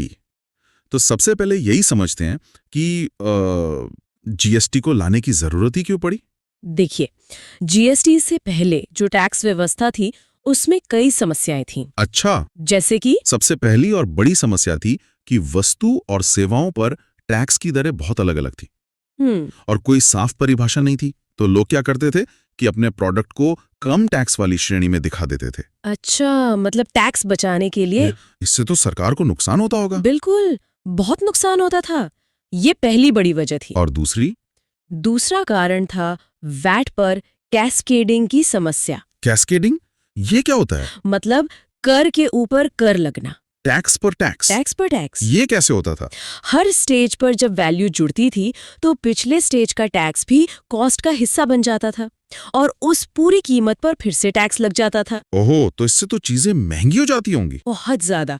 यही कैस्केडिंग इफेक्ट था जिसे GST ने खत्म किया। ठीक है, 2 कारण हो गए। और तीसरा, हर राज्य में वैट की दर अलग थी। मतलब देश में एक सिंगल मार्केट था ही नहीं। हाँ, ये तो मैंने भी सुना है कि एक ही चीज अलग-अलग राज्यों में अलग-अलग दाम पर मिलती थी। सही। और इसका असर ये होता था कि कंपनियां वहीं निवेश करती थी जहां टैक्स कम हो। तो मतलब देश का विकास एक जैसा नहीं हो रहा था। कुछ राज्य आगे निकल रहे थे, कुछ पीछे रह जाते थे। एकदम सही। चौथा कारण था प्रवेश कर या चुंगी। मतलब बॉर्डर पर लगने वाला टैक्स। हाँ, एक राज्य से दूसरे राज्य में सामान ले जाने पर ट्रकों को बॉर्डर पे कई दिन लाइन में लगना पड़ता था। इससे तो सामान पहुंचने में बहुत देर होती होगी। देर भी होती थी और ट्रांसपोर्ट की लागत बढ़ जाती थी। नतीजा, महंगाई बढ़ती थी। और कोई बड़ी वजह? सबसे प्रमुख कारण था करों की अधिकता। बहुत ज्यादा टैक्स थे। कितने? कोई अंदाजा है? केंद्र और राज्य के मिलाकर कुल 17 अलग-अलग कर और 22 उपकर थे। 17 कर और 22 उपकर, ये तो बहुत ज्यादा है। हाँ, और इनको भरने की प्रक्रिया भी बहुत जटिल थी। जीएसटी ने इन सभी को एक कर में शामिल कर दिया। एक राष्ट्र एक कर। तो ये तो साफ है कि बदलाव बहुत जरूरी था। अब जरा जीएसटी की कुछ मुख्य बातों पर आते हैं। जरूर।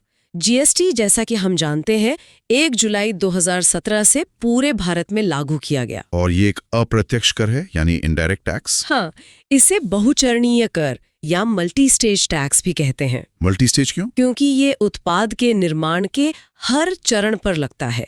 लेकिन इसमें एक खास बात है। वो क्या? हर चरण में पिछले चरण में दिए गए टैक्स को घटा दिया जाता है, जिसे इनपुट टैक्स क्रेडिट कहते हैं। अच्छा, तो इसी वजह से वो टैक्स पर टैक्स वाली समस्या खत्म हो जाती है। बिल्कुल, इसीलिए ये इतना बड़ा सुधार था। इसे गंतव्य आधारित कर भी कहते हैं। इसका क्या मतलब है? इसका मतलब है कि टैक्स उस राज्य को मिलता है जहां वस्तु या सेवा का अंतिम उपभोग होता है। मतलब जहां सामान बना वो जरूरी नहीं, बल्कि जहां वो बिका वो राज्य टैक्स लेगा। एकदम सही।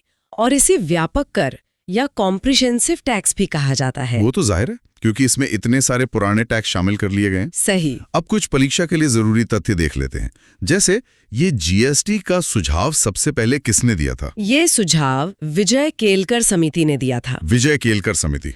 और इसका जो बिल बना उसका प्रारूप किसने तैयार किया? जीएसटी बिल का प्रारूप असीम दास गुप्ता समिति ने तैयार किया था। ठीक है। और भारत में जो जीएसटी का मॉडल है वो किस देश पर आधारित है? ये कनाडा के मॉडल पर आधारित है, जहां केंद्र और राज्य दोनों टैक्स लगाते हैं। अच्छा, और जीएसटी दिवस कब मनाया जाता है? हर साल 1 जुलाई को। दुनिया में सबसे पहले जीएसटी कहाँ लागू हुआ था? विश्व में सबसे पहले 1954 में फ्रांस में लागू हुआ था। और भारत में राज्यों की बात करें तो सबसे पहले किस राज्य ने अपनाया? भारत में सबसे पहले असम ने, फिर दूसरे नंबर पर बिहार ने, और सबसे आखिरी में? सबसे अंत में जम्मू कश्मीर में जीएसटी लागू हुआ। ठीक है, अब इसकी संवैधानिक प्रक्रिया को भी समझ लेते हैं। इतना बड़ा बदलाव लाने के लिए संविधान में संशोधन तो करना ही पड़ा होगा। हाँ बिल्कुल, इसके लिए 122वां संविधान संशोधन विधेयक लाया गया था। 122वां विधेयक? हाँ, यह विधेयक 3 अगस्त 2016 को राज्यसभा में और 8 अगस्त 2016 को लोकसभा में पास हुआ। और राष्ट्रपति की मंजूरी कब मिली? राष्ट्रपति जी ने इस पर 8 सितंबर 2016 को हस्ताक्षर किए, जिसके बाद ये कानून बन गया। हाँ, ये 101वां संविधान संशोधन अधिनियम 2016 बन गया और इसी के तहत जीएसटी को लागू किया गया। तो 101वां संविधान संशोधन, ये याद रखना जरूरी है। जी। अब जीएसटी से जुड़े नियम कौन बनाता है? टैक्स की दरें कौन तय करता है? ये सारा काम जीएसटी परिषद यानी जीएसटी काउंसिल का है। जीएसटी काउंसिल, ये एक संवैधानिक निकाय है ना? हाँ, ये एक संवैधानिक निकाय है। इसका उल्लेख संविधान के अनुच्छेद 279A में है। अच्छा, आर्टिकल 279A। हाँ, इसका गठन कब हुआ? इसका गठन राष्ट्रपति द्वारा 12 सितंबर 2016 को किया गया था। और इसमें सदस्य कौन कौन होते हैं? इसमें कुल 33 सदस्य होते हैं। 33? हाँ, केंद्रीय वित्त मंत्री, केंद्रीय वित्त राज्य मंत्री, फिर सभी 28 राज्यों के वित्त मंत्री और 3 केंद्र शासित प्रदेशों के वित्त मंत्री। और इस परिषद का अध्यक्ष कौन होता है? इसके अध्यक्ष हमेशा देश के केंद्रीय वित्त मंत्री होते हैं। तो पहले अध्यक्ष अरुण जेटली जी थे? बिल्कुल। इस काउंसिल में कोई भी फैसला कैसे लिया जाता है? क्या ये सामान्य बहुमत से होता है? नहीं, इसकी प्रक्रिया काफी अलग है। कोई भी निर्णय उपस्थित सदस्यों के 34 यानी 75% बहुमत से लिया जाता है। 75%? ये तो काफी ज्यादा है। हाँ, और इसमें वोटों का वजन भी अलग अलग होता है। केंद्र सरकार के वोटों का भार 13 है और सभी राज्य सरकारों के वोटों का कुल भार 23 होता है। अच्छा, तो इसका मतलब ये हुआ कि न तो केंद्र अकेले कोई फैसला ले सकता और न ही सारे राज्य मिलकर केंद्र के बिना। सही पकड़ा। किसी भी फैसले के लिए दोनों के बीच सहमति बनाना जरूरी है। ये तो भारतीय संघवाद का एक बहुत अच्छा उदाहरण है। निश्चित रूप से। अब जीएसटी के प्रकारों को समझते हैं। जीएसटी के प्रकार? हाँ, ये सीजीएसटी, एसजीएसटी, आईजीएसटी, ये सब क्या है? भारत में जीएसटी 4 प्रकार का है। 4? हाँ। कौन कौन से? सीजीएसटी, एसजीएसटी, यूटीजीएसटी और आईजीएसटी। ठीक है, मान लीजिए मैंने अपने ही शहर में कोई सामान खरीदा। हाँ, तो कौन से टैक्स लगेगा? अगर लेन देन एक ही राज्य के भीतर होता है तो टैक्स 2 हिस्सों में बंटता है। 2 हिस्सों में? हाँ, आधा हिस्सा केंद्र सरकार को जाता है जिसे सीजीएसटी यानी सेंट्रल जीएसटी कहते हैं, और बाकी आधा? बाकी आधा उस राज्य सरकार को जाता है जिसे एसजीएसटी यानी स्टेट जीएसटी कहते हैं। और अगर ये किसी केंद्र शासित प्रदेश में हो जैसे दिल्ली या चंडीगढ़, तो वहां एसजीएसटी की जगह यूटीजीएसटी लगता है। समझ गया। तो फिर ये आईजीएसटी कब लगता है? आईजीएसटी यानी इंटीग्रेटेड जीएसटी तब लगता है जब व्यापार दो अलग अलग राज्यों के बीच होता है। अच्छा, जैसे एक राज्य से सामान खरीद कर दूसरे राज्य में भेजा जाए। हाँ, इसे केंद्र सरकार वसूलती है। तो ये पूरा पैसा केंद्र को जाता है? नहीं, केंद्र सरकार बाद में इस टैक्स का आधा हिस्सा उस राज्य को दे देती है जहां वस्तु का उपभोग हुआ है, यानी डेस्टिनेशन स्टेट को। ये तो बहुत अच्छी व्यवस्था है। इससे व्यापारी को अलग अलग राज्यों के चक्कर नहीं काटने पड़ते। बिल्कुल। अब बात करते हैं उन दरों की जिनका असर सीधे आम आदमी पर पड़ता है। भारत में मुख्य दरें क्या हैं? मुख्य रूप से 4 दरें हैं: 5%, 12%, 18% और 28%। और कुछ चीजों पर शायद 0% भी है। हाँ, कुछ आवश्यक वस्तुओं पर 0% जीएसटी है, जैसे खुला अनाज, दूध, अंडे, ताजी सब्जियां, फल, इन सब पर। ठीक है। और 5% वाले स्लैब में क्या आता है? 5% जीएसटी में कोयला, घरेलू जरूरत की चीजें जैसे चीनी, चाय पत्ती और टैक्सी किराया जैसी सेवाएं आती हैं। 12% और 18% में? 12% में तैयार भोजन, नोटबुक, चश्मे का लेंस आता है और 18% सबसे बड़ा स्लैब है। इसमें hair oil, printer, CCTV camera, ज्यादातर सेवाएं इसी में आती हैं। और सबसे ऊंचा 28% का स्लैब? 28% लग्जरी आइटम्स पर है, जैसे luxury car, cigarette, perfume, air conditioner. लेकिन कुछ चीजें तो जीएसटी के दायरे से बाहर भी हैं, है ना? हाँ, बिल्कुल। शराब और 5 पेट्रोलियम उत्पाद। पेट्रोलियम उत्पाद मतलब petroleum crude, petrol, high speed diesel, प्राकृतिक गैस और विमानन टरबाइन ईंधन, ये जीएसटी से बाहर है। ऐसा क्यों? क्योंकि ये राज्य सरकारों के लिए राजस्व का बहुत बड़ा स्रोत है, वो इन पर अपना टैक्स लगाते हैं। अच्छा, तो राज्यों की कमाई का सवाल है। हाँ। अब कुछ और जरूरी शब्द हैं। ये जीएसटीआईएन क्या होता है? कृत हर व्यापारी को मिलता है। 15 अंक। हाँ। इसमें क्या जानकारी होती है? पहले 2 अंक राज्य का कोड, अच्छा, अगले 10 अंक पैन नंबर, हाँ। और बाकी 3 अंक दूसरी जानकारी के लिए होते हैं। ठीक। और ई-वे बिल? ई-वे बिल 1 अप्रैल 2018 से लागू हुआ। ये क्या काम करता है? इसके तहत 50,000 रुपए से ज्यादा के सामान को 10 किलोमीटर से बाहर ले जाने पर एक इलेक्ट्रॉनिक बिल बनाना होता है। इससे क्या फायदा? इसमें सामान और भेजने पाने वाले की पूरी जानकारी होती है। इससे टैक्स चोरी और सामान की चोरी रुकती है। समझ गया। अब आखिरी सवाल, क्या हर किसी को जीएसटी रजिस्ट्रेशन कराना जरूरी है? नहीं, इसके लिए एक सीमा तय है, जिसे थ्रेशहोल्ड सीमा कहते हैं। क्या सीमा है? सामान्य राज्यों में अगर किसी व्यापारी का वार्षिक टर्नओवर 40 लाख रुपए से ज्यादा है तो उसे जीएसटी रजिस्ट्रेशन कराना अनिवार्य है। 40 लाख? हाँ। और क्या ये सभी राज्यों के लिए एक ही है? नहीं, पूर्वोत्तर राज्यों, हिमाचल प्रदेश और उत्तराखंड के लिए ये सीमा 20 लाख रुपए है। अच्छा, पहाड़ी और विशेष राज्यों के लिए कम रखी गई है। जी बिल्कुल। चलिए अब अगला चैप्टर देखते हैं, मुद्रास्फीति। जी, आज हम मुद्रास्फीति के उन पहलुओं पर बात करेंगे जो परीक्षा के लिहाज से बहुत जरूरी हैं। मतलब ये क्या है, इसके कारण क्या है, प्रकार और अर्थव्यवस्था पर इसका क्या असर पड़ता है। ठीक है, तो सबसे पहले बिल्कुल बेसिक से शुरू करते हैं। ये मुद्रास्फीति आखिर है क्या? सरल शब्दों में इसका मतलब क्या है? देखिए, सरल शब्दों में कहें तो जब अर्थव्यवस्था में पैसा यानी करेंसी बहुत ज्यादा हो जाती है। अच्छा, जरूरत से ज्यादा। जी, तो उसे मुद्रास्फीति कहते हैं। ओके, तो इसके परिणाम क्या होते हैं? इसके 2 मुख्य परिणाम हैं। पहला, चीजें महंगी हो जाती हैं। वो क्यों? क्योंकि जब लोगों के पास ज्यादा पैसा होता है तो वो खरीदारी भी ज्यादा करते हैं। इससे मांग बढ़ती है और कीमतें भी। और दूसरा ये कि खुद मुद्रा की मतलब पैसे की वैल्यू कम हो जाती है। पैसे की वैल्यू कम होना मतलब पैसे की खरीदने की ताकत, जिसे हम क्रय शक्ति कहते हैं, वो घट जाती है। कोई उदाहरण दे सकती हैं? जैसे पहले 10 रुपए में बहुत कुछ आ जाता था, अब नहीं आता। बिल्कुल। मान लीजिए 20 साल पहले 10 रुपए में 1 दर्जन केले आते थे। आज उसी 10 रुपए में शायद सिर्फ 2 केले आए। इसका सीधा मतलब है कि केला महंगा हो गया और रुपए की वैल्यू घट गई। ठीक है, ये तो समझ आ गया। पर ये महंगाई आती क्यों है? इसके पीछे के मुख्य कारण क्या हैं? इसके मुख्य तौर पर 3 कारण हैं जिन्हें समझना बहुत जरूरी है। 3? ओके। पहला है मांग प्रेरित मुद्रास्फीति, अंग्रेजी में कहें तो demand pull inflation. Demand pull, जैसा नाम से ही लग रहा है, जब मांग बढ़ जाती है। बिल्कुल। जब चीजों और सेवाओं की सप्लाई कम हो पर उनकी मांग बहुत ज्यादा हो जाए। ये तो त्योहारों में बहुत होता है। दिवाली पर मिठाइयों के दाम बढ़ जाते हैं। एकदम सही उदाहरण है।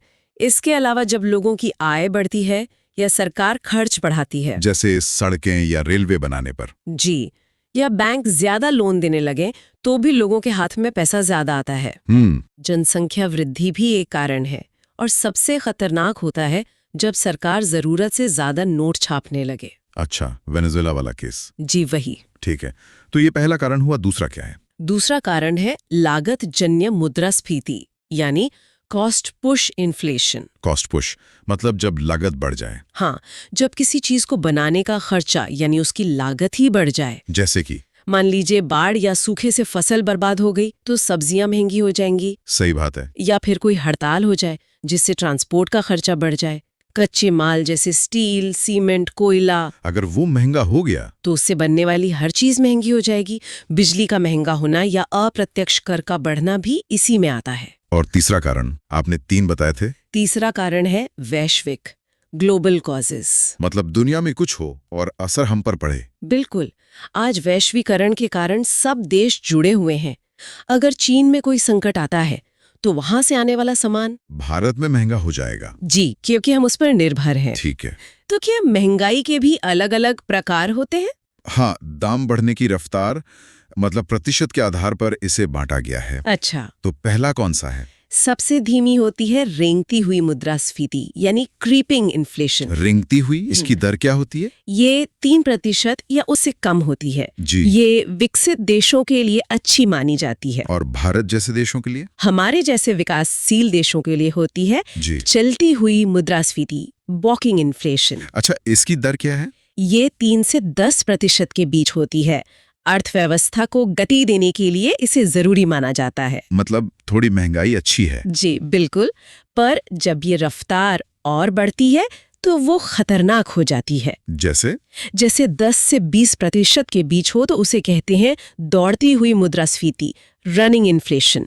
ये किसी भी देश के लिए अच्छी नहीं है। और इससे भी ज्यादा? 20% से ज्यादा हो तो कूदती हुई मुद्रास्फीति, गैलपिंग इन्फ्लेशन।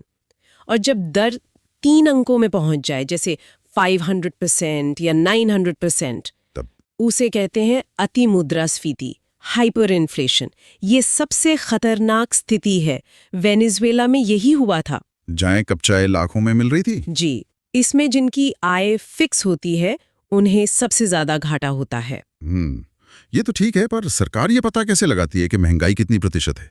इसके लिए मुख्य रूप से 2 सूचकांक मतलब इंडेक्स इस्तेमाल होते हैं।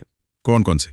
पहला है थोक मूल्य सूचकांक यानी WPI, होलसेल प्राइस इंडेक्स।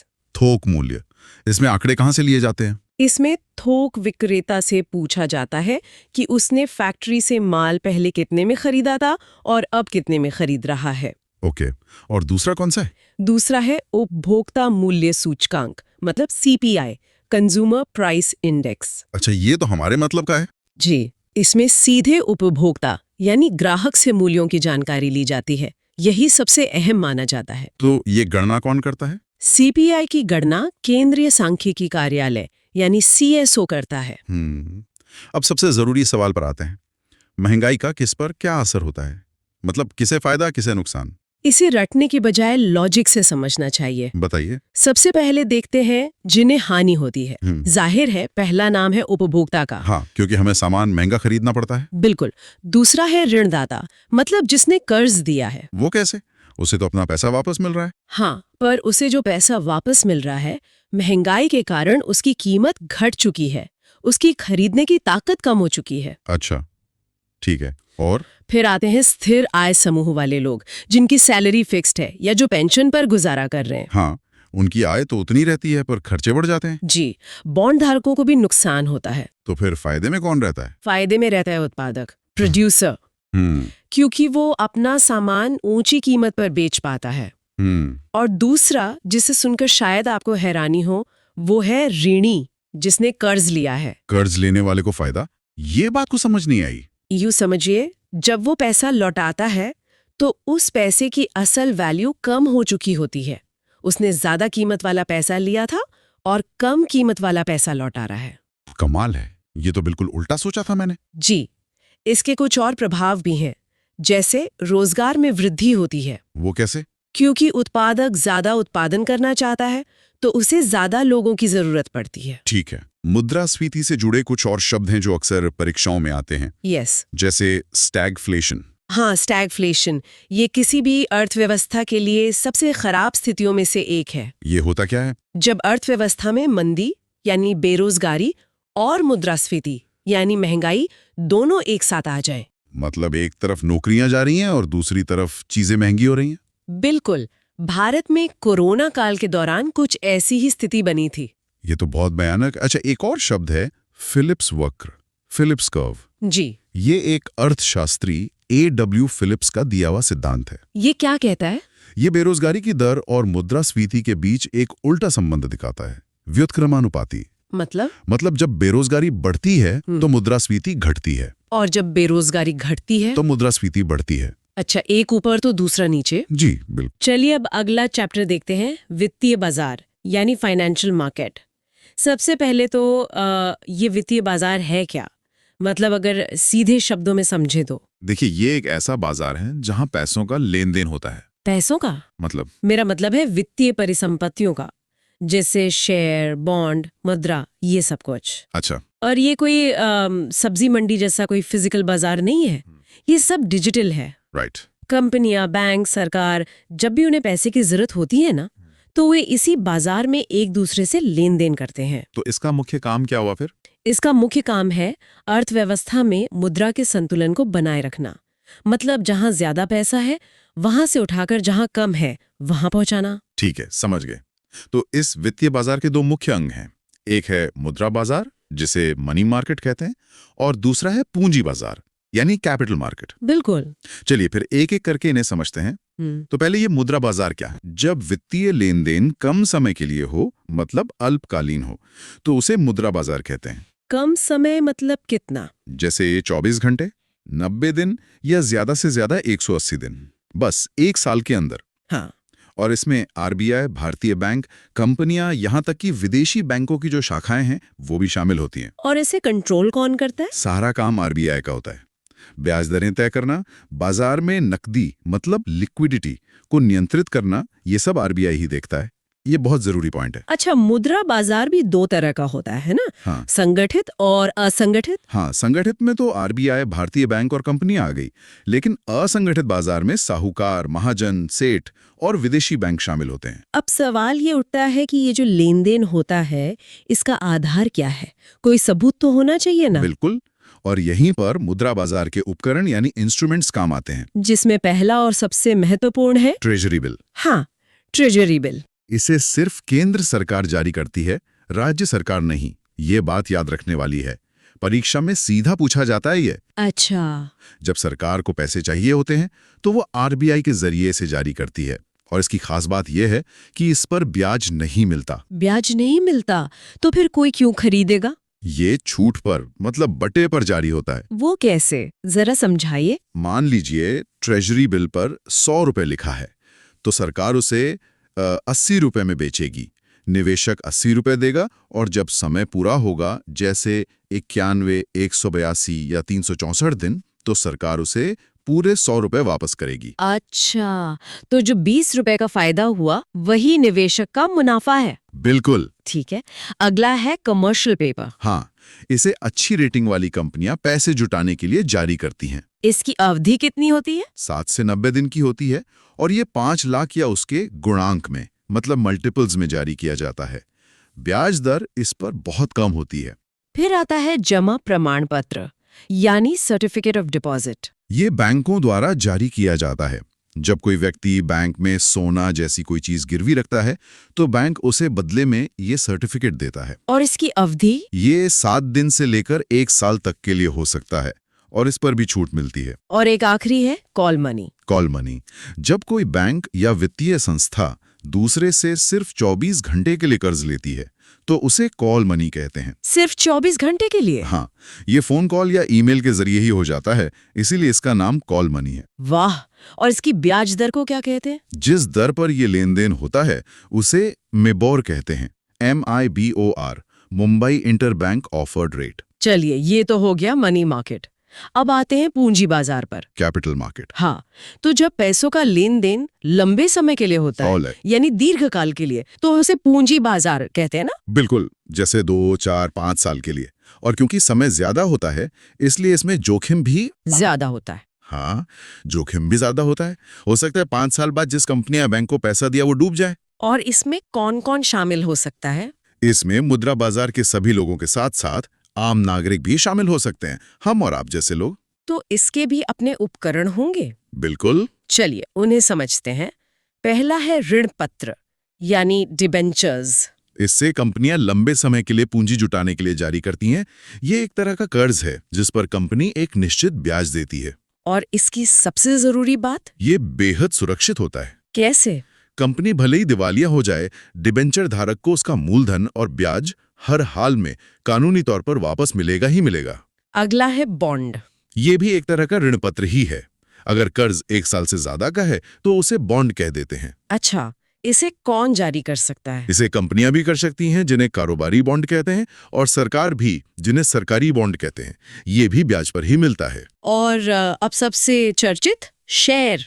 हाँ, शेयर्स। तो किसी कंपनी के पूंजी का एक छोटा सा हिस्सा ही शेयर कहलाता है, यही है ना? बिल्कुल। मान लीजिए एक कंपनी को 1000 रुपए चाहिए और कोई एक व्यक्ति इतना पैसा नहीं दे रहा, तो कंपनी क्या करेगी? वो इस 1000 रुपए को छोटे छोटे हिस्सों में बांट देगी। सही। मान लीजिए 100 रुपए के 10 हिस्सों में बांट दिया, तो यही एक हिस्सा एक शेयर कहलाता है। और लोग ये 10 शेयर खरीदकर कंपनी को 1000 रुपए दे देते हैं। हाँ, अब अगर कंपनी को 500 रुपए का मुनाफा होता है, तो वो मुनाफा भी उन 10 शेयरों में बराबर बांट दिया जाएगा। मतलब हर शेयर पर 50 रुपए का मुनाफा। तो जिस व्यक्ति ने 100 रुपए का एक शेयर खरीदा था, उसे अब 150 रुपए वापस मिलेंगे। बिल्कुल। और कंपनी का मालिक मुनाफा कमाने के लिए कुछ शेयर अपने पास रख लेता है। और जहां इन शेयरों की खरीद बिक्री होती है, उसे शेयर मार्केट कहते हैं। और इसे नियंत्रित करने वाली संस्था का नाम है सेबी, SEBI। अच्छा, इसी से जुड़े 2 और कॉन्सेप्ट है, IPO और FPO। जब कोई नई कंपनी पहली बार अपने शेयर्स जनता को बेचती है तो उसे IPO कहते हैं, इनिशियल पब्लिक ऑफरिंग। और FPO? और जब कोई पुरानी लिस्टेड कंपनी दोबारा शेयर बेचती है तो उसे FPO कहते हैं, फॉलो ऑन पब्लिक ऑफरिंग। अब एक और दिलचस्प चीज है, म्यूचुअल फंड। Mutual fund. ये उन लोगों के लिए है जिन्हें शेयर बाजार की ज्यादा जानकारी नहीं है, लेकिन वे निवेश करना चाहते हैं। तो ये काम कैसे करता है? ये लोग अपना पैसा एक म्यूचुअल फंड कंपनी को देते हैं, जहां एक्सपर्ट्स बैठे होते हैं। अच्छा, मतलब फंड मैनेजर्स। हाँ, वो एक्सपर्ट्स उस सारे पैसे को सोच समझकर अलग अलग कंपनियों के शेयर्स, बॉन्ड्स, इन सब में लगाते हैं। और जो भी मुनाफा होता है, उसमें से अपनी फीस काटकर वे निवेशकों को वापस दे देते हैं। भारत की सबसे बड़ी म्यूचुअल फंड कंपनी कौन सी है? UTI, unit trust of India. इसकी स्थापना 1963 में हुई थी। ठीक है। और पूंजी बाजार का आखिरी उपकरण है डेरिवेटिव्स। डेरिवेटिव्स। ये एक ऐसा वित्तीय उपकरण है जिसका अपना कोई मूल्य नहीं होता। अपना कोई मूल्य नहीं होता, तो फिर? ये अपना मूल्य किसी और संपत्ति से प्राप्त करता है, मतलब डिराइव करता है। ये थोड़ा मुश्किल लग रहा है। इसे एक उदाहरण से समझते हैं। मान लीजिए एक किसान ने अपना 1 लाख का आलू कोल्ड स्टोरेज में जमा किया। ठीक है। कोल्ड स्टोरेज वाले ने उसे एक रसीद दी। अब उस रसीद का अपना कोई मूल्य नहीं है, है ना? नहीं। लेकिन वो इस बात का सबूत है कि किसान का 1 लाख का आलू वहां जमा है। यही रसीद डेरिवेटिव है। अच्छा, तो इसका फायदा क्या है? अब किसान उस रसीद को बैंक में दिखाकर आसानी से कर्ज ले सकता है, क्योंकि बैंक को पता है कि अगर किसान ने पैसा नहीं चुकाया, तो वे उस रसीद के आधार पर उसका आलू बेचकर अपना पैसा वसूल सकते हैं। तो चलिए अब अगला चैप्टर देखते हैं, मुद्रा एवं बैंकिंग। जी। तो सबसे पहले ये समझते हैं कि मुद्रा यानी पैसा है क्या। मैं अगर कहूं कि ये वो चीज है जिससे हम लेन देन करते हैं, तो क्या ये सही होगा? हाँ, ये सबसे सरल परिभाषा है। सिद्धांत रूप में तो कोई भी वस्तु मुद्रा बन सकती है, बशर्ते ये है कि लोग उसे विनिमय के माध्यम के तौर पे स्वीकार कर लें। अच्छा, तो मुद्रा से पहले क्या था? मतलब जब नोट और सिक्के नहीं थे, तब चलता था वस्तु विनिमय प्रणाली, जिसे हम आम भाषा में बार्टर सिस्टम कहते हैं। सामान के बदले सामान। जी। लेकिन इसमें कई सारी समस्याएं थीं जो परीक्षा के लिहाज से बहुत जरूरी हैं। जैसे मुझे लगता है सबसे बड़ी दिक्कत तो ये होती होगी कि सही इंसान को कैसे ढूंढा जाए। मतलब मेरे पास गेहूं है और मुझे जूते चाहिए, तो मुझे एक ऐसा मोची ढूंढना होगा जिसे गेहूं चाहिए हो। आपने बिल्कुल सही नस पकड़ी है। इसी को अर्थशास्त्र में इच्छाओं का दोहरा संयोग कहते हैं, और ये बार्टर सिस्टम की सबसे पहली और सबसे बड़ी समस्या थी। ये तो बहुत समय बर्बाद करने वाला काम रहा होगा। बिल्कुल। और मान लीजिए आपको वो मोची मिल भी गया तो दूसरी समस्या खड़ी हो जाती थी, कौन सी? मूल्य मापन की। एक जोड़ी जूते के बदले आप कितना गेहूं देंगे, एक कटहल के बदले कितने आम, इसका कोई तय पैमाना नहीं था। अच्छा, मतलब वैल्यू तय करना मुश्किल था। हाँ। तीसरी समस्या थी वस्तु संचयन की। उस जमाने में धन का मतलब था अनाज या जानवर, पर आप अनाज को कब तक जमा कर सकते हैं? वो सड़ सकता है। और जानवर मर भी सकते हैं। सही कहा। और चौथी समस्या थी वस्तु विभाजन की। कुछ चीजों को आप छोटे हिस्सों में बांट ही नहीं सकते।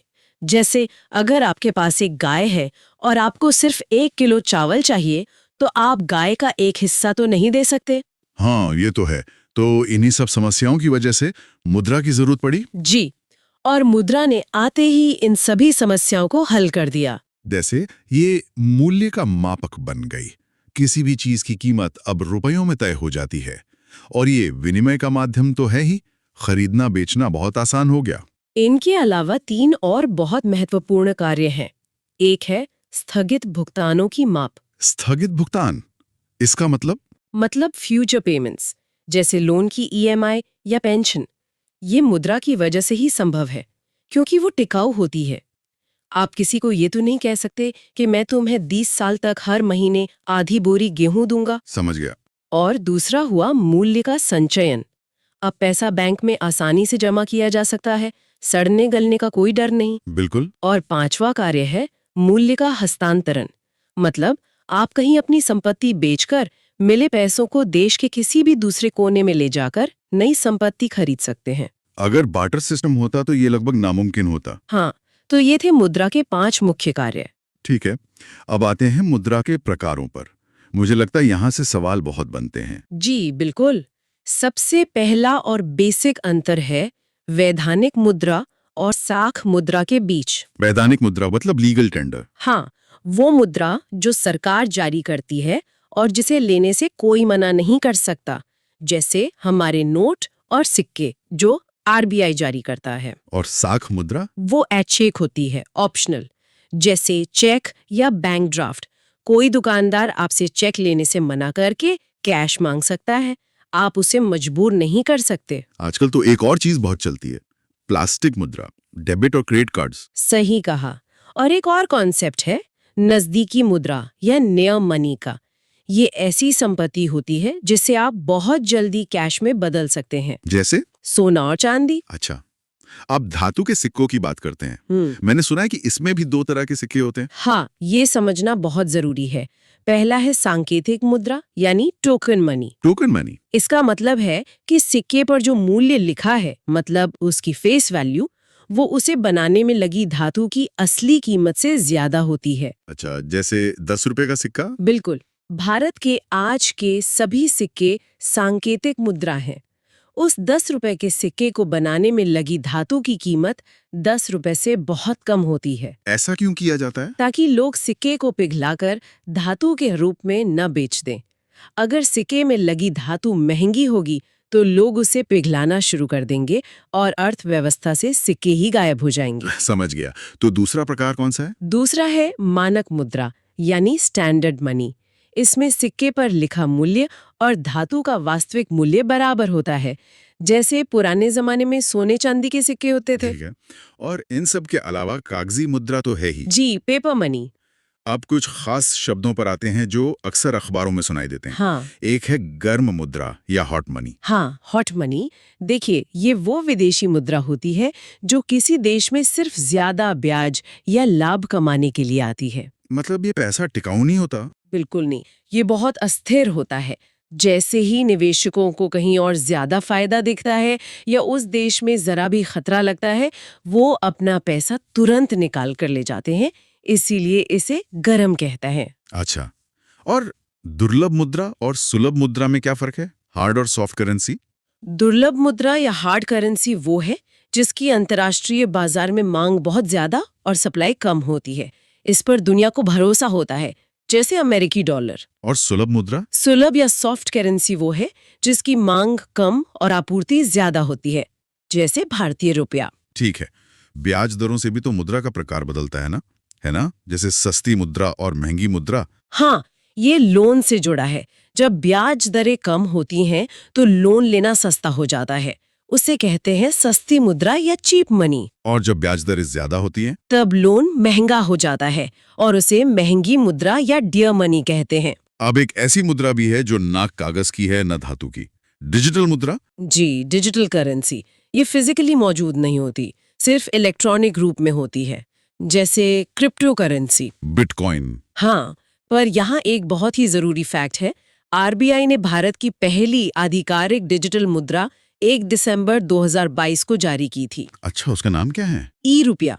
इसे सीबीडीसी यानी सेंट्रल बैंक डिजिटल करेंसी भी कहते हैं। ई-रुपया, ये याद रखना होगा। हाँ। चलिए अब एक बहुत ही जरूरी कॉन्सेप्ट पर आते हैं, मुद्रा पूर्ति या मनी सप्लाई। ये क्या होता है? इसका सीधा सा मतलब है कि किसी एक समय पर देश की अर्थव्यवस्था में लोगों के पास कुल कितनी खर्च करने लायक मुद्रा मौजूद है। और इसे आरबीआई कैसे मापता है? वो M1, M2। आरबीआई के लिए M1, M2, M3 और M4 जैसे संकेतकों का इस्तेमाल करती है। ये M1, M2, M3 हमेशा मुझे कंफ्यूज करते हैं। कोई बात नहीं, इसे तरलता यानी लिक्विडिटी के आधार पर समझते हैं। तरलता का मतलब है कि पैसा कितनी आसानी से खर्च के लिए उपलब्ध है। ठीक है, तो M1 सबसे ज्यादा तरल है। इसमें जनता के पास जो कैश है, नोट और सिक्के, वो आता है, और साथ में बैंकों में उनका सेविंग्स और करंट अकाउंट का पैसा, जिसे आप तुरंत निकाल सकते हैं। मतलब एकदम रेडी टू स्पेंड पैसा। बिल्कुल, इसीलिए इसे संकीर्ण मुद्रा या नैरो मनी भी कहते हैं। ठीक है, M1 समझ आ गया। अब M2? M2 में हम M1 का सारा पैसा लेते हैं और उसमें डाकघरों में जो बचत जमा है उसे जोड़ देते हैं। ये M1 से थोड़ा कम तरल है। और M3 जिसके बारे में सबसे ज्यादा बात होती है? हाँ, M3 में M1 का सारा पैसा और साथ में बैंकों की फिक्स्ड डिपॉजिट यानी FD को भी जोड़ देते हैं।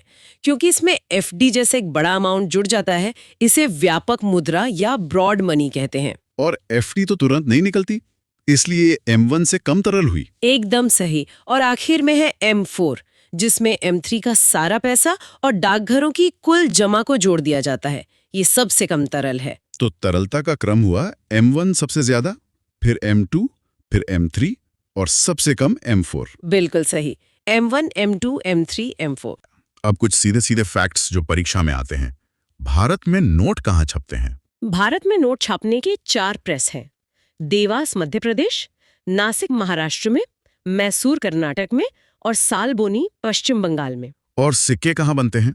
सिक्के बनाने की 4 टकसालें हैं, मुंबई, कलकत्ता, हैदराबाद और नोएडा। ठीक है, अब आखिर में उस हिस्से पर आते हैं जो आजकल बहुत पूछा जा रहा है, नए नोटों के रंग और उनके पीछे छपी तस्वीरें। हाँ, ये बहुत जरूरी है। चलिए मैं कोशिश करता हूँ। 200 रुपए का नोट वो चमकीला पीला होता है ना? हाँ, उसके पीछे क्या है? बिल्कुल सही, चमकीला पीला, और उसके पीछे है सांची का स्तूप। अच्छा, और 100 रुपए का नोट वो कुछ लैवेंडर जैसा है। हाँ, लैवेंडर रंग, और उस पर है गुजरात की रानी की वाव। ठीक है, 500 वाला तो आसान है, स्टोन ग्रे रंग का है और पीछे लाल किला है। सही। चलिए बाकी भी मैं जल्दी से बता देती हूँ। हाँ प्लीज। 10 रुपए का नोट चॉकलेटी ब्राउन है, जिस पर कोणार्क का सूर्य मंदिर है। 20 रुपए का नोट नारंगी लाल है, जिस पर एलोरा की गुफाएं हैं। और 50 रुपए वाला? 50 रुपए का नोट फ्लोरोसेंट ब्लू है, जिस पर हम्पी का रथ बना है। और 2000 का नोट, हालांकि अब वो चलन में नहीं है। हाँ, पर जानना जरूरी है। उसका रंग मेजेंटा था और उस पर भारत की एक बहुत बड़ी उपलब्धि मंगलयान का चित्र था। ठीक है, तो अब अगला चैप्टर देखते हैं, मौद्रिक नीति यानी मॉनेटरी पॉलिसी। ये वो नीति है जिसके जरिए रिजर्व बैंक ऑफ इंडिया मतलब आरबीआई अर्थव्यवस्था में पैसे के बहाव को संतुलित करता है और ब्याज दरों को भी नियंत्रित करता है। बिल्कुल। देखिए, इसका मुख्य लक्ष्य है महंगाई को, जिसे हम मुद्रास्फीति भी कहते हैं, उसे काबू में करना। और अगर देश में मंदी है तो उसे धीर करना। सही कहा। इसके लिए आरबीआई 2 तरह के तरीकों का इस्तेमाल करता है। पहला है मात्रात्मक विधि, मतलब क्वांटिटेटिव मेथड, और दूसरा है गुणात्मक विधि, यानी क्वालिटेटिव मेथड। चलिए तो फिर इसे थोड़ा खोलकर समझते हैं। सबसे पहले मात्रात्मक तरीकों पर बात करते हैं, हाँ, जिनका असर मेरे ख्याल से पूरी अर्थव्यवस्था पर एक साथ पड़ता है। बिल्कुल। सबसे पहले ये समझना जरूरी है कि ये काम कैसे करता है। जब आरबीआई अपनी ब्याज दरें बढ़ाता है तो कमर्शियल बैंकों के लिए आरबीआई से कर्ज लेना महंगा हो जाता है। और इसलिए बैंक भी आम लोगों को जो लोन देते हैं उस पर ब्याज बढ़ा देते हैं। हाँ, और जब लोन महंगा हो जाता है तो लोग कम कर्ज लेते हैं, उनके पास पैसा कम होता है, वो सामान कम खरीदते हैं, जिससे चीजों की मांग घटती है और महंगाई पर काबू पाया जाता है। और इसका ठीक उल्टा मंदी के समय होता है। आरबीआई ब्याज दरें घटा देता है, लोन सस्ता हो जाता है लोग ज्यादा पैसा खर्च करते हैं। और अर्थव्यवस्था में गति आती है। इसी सिद्धांत पर ये सभी उपकरण काम करते हैं। तो पहला उपकरण है बैंक रेट। बैंक दर वो ब्याज दर है जिस पर आरबीआई कमर्शियल बैंकों को लंबे समय, मतलब लॉन्ग टर्म के लिए कर्ज देता है। अच्छा, इसमें किसी सिक्योरिटी की जरूरत होती है? नहीं, इसमें किसी तरह की सिक्योरिटी या जमानत की जरूरत नहीं होती।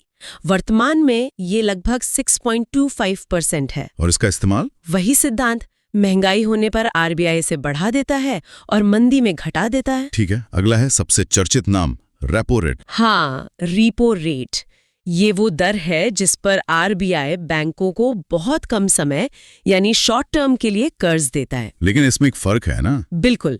इसमें बैंकों को आरबीआई के पास सरकारी प्रतिभूतियां, गवर्नमेंट सिक्योरिटीज गिरवी रखनी पड़ती हैं। ओके। अब ये 6% के आसपास है। इसका असर भी बैंक रेट जैसा ही होता है।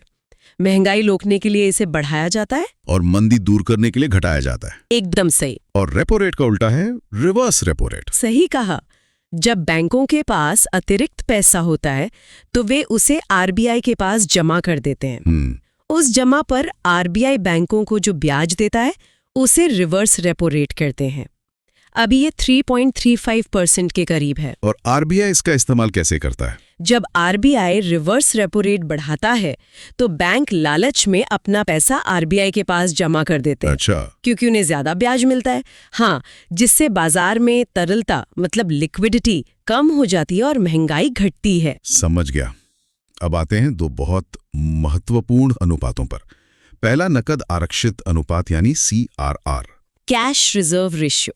हर बैंक को अपने कुल जमा, जिसे NDTL कहते हैं, net demand and time liability. हाँ, तो उस NDTL का एक निश्चित हिस्सा नकद रूप में आरबीआई के पास रखना अनिवार्य है। और ये NDTL का मतलब क्या हुआ आसान भाषा में? NDTL का मतलब है दिन भर के लेन देन के बाद बैंक के पास शाम को बचा हुआ कुल पैसा। यानी अगर SBI के पास दिन के अंत में 300 करोड़ रुपए बचे हैं तो उसे इसका 4%, जो कि वर्तमान CRR दर है। हाँ, तो 4% यानी 12 करोड़ रुपए आरबीआई के पास कैश में जमा करने होंगे। बिल्कुल। और ध्यान देने वाली बात यह है कि इस पैसे पर बैंकों को कोई ब्याज नहीं मिलता। कोई ब्याज नहीं? जी नहीं। इसका उद्देश्य ग्राहकों के पैसे को सुरक्षित रखना और बाजार में पैसे की आपूर्ति को नियंत्रित करना है। ठीक है। और दूसरा अनुपात है वैधानिक तरलता अनुपात यानी SLR, स्टैट्यूटोरी लिक्विडिटी रेशियो। ये NDTL का वो हिस्सा है जो बैंकों को अपने ही पास तरल रूप में रखना होता है। अपने पास मतलब आरबीआई के पास नहीं? नहीं, अपने पास, जैसे कि नकद, सोना या सरकारी प्रतिभूतियों में। हाँ। आरबीआई के निर्देशानुसार वर्तमान SLR 18% है। तो एक मिनट, CRR और SLR दोनों को मिला के देखें तो अगर बैंक के पास 100 रुपए हैं तो 4 रुपए CRR के तौर पर आरबीआई के पास और 18 रुपए SLR के तौर पर खुद के पास रखने होंगे। सही। यानी बैंक सिर्फ बचे हुए 78 रुपए ही लोन के तौर पर दे सकता है। यही इसका मुख्य काम है, बैंकों की लोन देने की क्षमता को सीधे तौर पर नियंत्रित करना। ठीक है। अगला उपकरण है खुले बाजार की क्रियाएं, OMO, ओपन मार्केट ऑपरेशंस। इसमें आरबीआई खुले बाजार में सरकारी प्रतिभूतियों, मतलब सिक्योरिटीज को खरीदता या बेचता है। वो कैसे काम करता है? जब आरबीआई को बाजार से पैसा कम करना होता है तो वो प्रतिभूतियों को बेचता है, बैंक्स उसे खरीदते हैं और उनका पैसा आरबीआई के पास चला जाता है। बिल्कुल। और जब बाजार में पैसा डालना होता है तो वो बैंकों से प्रतिभूतियां वापस खरीद लेता है और उन्हें पैसा दे देता है। बहुत सीधा है। इसके बाद हैं MSF और SDF, जो बहुत ही कम समय के लिए होते हैं। हाँ, MSF यानी मार्जिनल स्टैंडिंग फैसिलिटी। इसके तहत बैंक RBI से सिर्फ 24 घंटे या रात भर मतलब ओवरनाइट के लिए कर्ज ले सकते हैं। ये आपातकालीन जरूरतों के लिए। हाँ, अपनी आपातकालीन जरूरतों के लिए। इसके लिए वो अपने SLR कोटे की प्रतिभूतियों का इस्तेमाल करते हैं। और SDF? और SDF यानी स्टैंडिंग डिपॉजिट फैसिलिटीज का उल्टा है। अगर किसी बैंक के पास दिन के अंत में बहुत ज्यादा पैसा आ गया है तो वो उसे 24 घंटे के लिए RBI के पास जमा करके ब्याज कमा सकता है। अच्छा, इसे 2022 में अतिरिक्त तरलता को सोखने के लिए शुरू किया गया था। ये तो हुए वो तरीके जो पूरी अर्थव्यवस्था पर असर डालते हैं।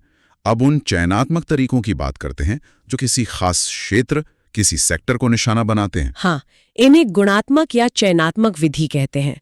जैसे अगर RBI को लगता है कि सिर्फ सब्जियों के दाम बढ़ रहे हैं तो वह बैंकों को निर्देश देगा कि किसानों को ज्यादा और सस्ते लोन दो ताकि पैदावार बढ़े और दाम कम हो। बिल्कुल। तो इसमें पहला है सीमांत आवश्यकता, मार्जिनल रिक्वायरमेंट। जब कोई लोन लेने जाता है तो उसे कुछ गिरवी रखना पड़ता है। गिरवी रखी चीज की कुल कीमत और बैंक द्वारा दिए गए लोन की रकम के बीच के अंतर को ही सीमांत आवश्यकता कहते हैं। उदाहरण के लिए, जैसे 1 लाख की जमीन पर अगर बैंक 80,000 का लोन देता है तो 20,000 रुपए सीमांत आवश्यकता है। RBI किसी खास सेक्टर के लिए इसे बढ़ा या घटा सकती है। और दूसरा है साख की राशनिंग, क्रेडिट रेशनिंग। इसमें RBI अलग अलग क्षेत्रों के लिए लोन का कोटा तय कर देता है। जैसे ये नियम है कि बैंकों को अपने कुल लोन का 18% कृषि क्षेत्र को ही देना होगा। अच्छा, ये अनिवार्य है? हाँ, अनिवार्य है। इससे ये सुनिश्चित होता है कि किसी एक ही क्षेत्र में बहुत ज्यादा पैसा ना चला जाए। और अंत में नैतिक प्रभाव, मॉरल सुएशन। इसमें RBI बिना कोई नियम बनाए सिर्फ सलाह और दबाव के जरिए बैंकों को अपनी नीतियों का पालन करने के लिए मनाता है। मतलब ये एक तरह की अनौपचारिक बातचीत होती है। बिल्कुल, एक तरह की गाइडेड सलाह। चलिए अब जल्दी से समझते हैं कि बैंकों द्वारा दिए जाने वाले लोन की ब्याज दरें समय के साथ कैसे विकसित हुई हैं। हाँ, सबसे पहले था PLR, प्राइम लेंडिंग रेट। ये क्या था? ये दर बैंकों के सबसे भरोसेमंद ग्राहकों के लिए होती थी, लेकिन इसमें पारदर्शिता की कमी थी। फिर 2003 में आया BPLR, benchmark prime lending rate. इसमें RBI ने एक दर तय कर दी, लेकिन बैंक प्रतिस्पर्धा के कारण होड़ में इससे भी कम दर पर लोन देने लगे, जिससे उन्हें नुकसान होने लगा। तो इस समस्या को दूर करने के लिए 2010 में बेस रेट लाया गया। बेस रेट ये वो न्यूनतम दर थी जिससे नीचे कोई भी बैंक लोन नहीं दे सकता था। अच्छा, एक फ्लोर प्राइस की तरह। हाँ, बैंक अपना बेस रेट खुद तय करते थे, लेकिन इसमें एक बड़ी कमी थी। वो क्या? इसमें RBI से लिए गए कर्ज मतलब रेपो रेट की लागत शामिल नहीं थी। आखिरकार 2016 में MCRL आया, marginal cost of funds based lending rate, और इसने बेस रेट की सभी कमियों को दूर किया। बिल्कुल। इसमें बैंकों के अपने फंड की लागत के साथ साथ RBI से लिए गए पैसे यानी रेपो रेट की लागत को भी जोड़ा गया। तो कुछ अंतिम प्रश्नों के साथ इसे समेटते हैं। रेपो दर को कौन नियंत्रित करता है? भारतीय रिजर्व बैंक, RBI। वो दर जिस पर बैंक रिजर्व बैंक को उधार देते हैं? Reverse repo rate. CRR बढ़ाने का क्या मतलब होता है? इसका मतलब है कि बैंकों के पास उधार देने के लिए पैसा कम हो जाएगा। और बैंक दर में वृद्धि किस बात का संकेत है? ये संकेत है कि केंद्रीय बैंक महंगी मुद्रा नीति अपना रहा है, क्योंकि अर्थव्यवस्था में महंगाई है। तो चलिए अब अगला चैप्टर देखते हैं, भारतीय बैंकिंग और भारतीय रिजर्व बैंक। बिल्कुल। भारत में जो एक संगठित बैंकिंग प्रणाली है, उसकी शुरुआत असल में अंग्रेजों के साथ ही हुई। तो जो पहला आधुनिक बैंक खुला वो था बैंक ऑफ हिंदुस्तान 1770 में कलकत्ता में। और इसे खोला था अलेक्जेंडर एंड कंपनी ने। मतलब ये एक अंग्रेजी एजेंसी हाउस था। तो ये बैंक भारतीयों के लिए तो नहीं रहा होगा? नहीं, बिल्कुल नहीं। ये अंग्रेज व्यापारियों और ईस्ट इंडिया कंपनी के लेन देन को आसान बनाने के लिए था। और इसी पैटर्न पर ईस्ट इंडिया कंपनी ने 3 बड़े प्रेसिडेंसी बैंक भी स्थापित किए। हाँ, ये मैंने पढ़ा है। बैंक ऑफ बंगाल 1806 में, फिर 1840 में बैंक ऑफ बॉम्बे और 1843 में बैंक ऑफ मद्रास। तो ये तीनों बैंक अलग अलग काम कर रहे थे अपनी अपनी प्रेसिडेंसी में, लेकिन इससे कोई केंद्रीय नियंत्रण तो नहीं रहा होगा? आपने बिल्कुल सही पकड़ा। कोई सेंट्रल कंट्रोल नहीं था, जिससे कामकाज में दिक्कतें आ रही थीं। अच्छा, इसी को ठीक करने के लिए 1921 में एक बहुत बड़ा कदम उठाया गया। क्या किया गया? इन तीनों प्रेसिडेंसी बैंकों को मिला दिया गया, एक कर दिया, और एक नया विशाल बैंक बना, इंपीरियल बैंक ऑफ इंडिया। यानी एक तरह से कंसोलिडेशन, बिखरी हुई ताकत को एक जगह इकट्ठा किया गया। हाँ, ताकि सरकार का नियंत्रण आसान हो जाए। और यही इंपीरियल बैंक आजादी के बाद जाकर हमारे देश का सबसे बड़ा बैंक बना है ना? जी हाँ, यही इंपीरियल बैंक 1 जुलाई 1955 को राष्ट्रीयकरण के बाद स्टेट बैंक ऑफ इंडिया यानी SBI बन गया। ये सिर्फ नाम बदलना नहीं था, ये एक तरह का पॉलिटिकल स्टेटमेंट भी था। बहुत बड़ा, कि अब देश के संसाधन देश के लोगों के लिए इस्तेमाल होंगे। ये तो हुई अंग्रेजों द्वारा स्थापित बैंकिंग की कहानी, लेकिन भारतीय क्या कर रहे थे उस समय? बहुत अच्छा सवाल है। कोशिशें बिल्कुल हो रही थीं। एक तरह का आर्थिक राष्ट्रवाद था जो पनप रहा था। 1881 में बना अवध कमर्शियल बैंक।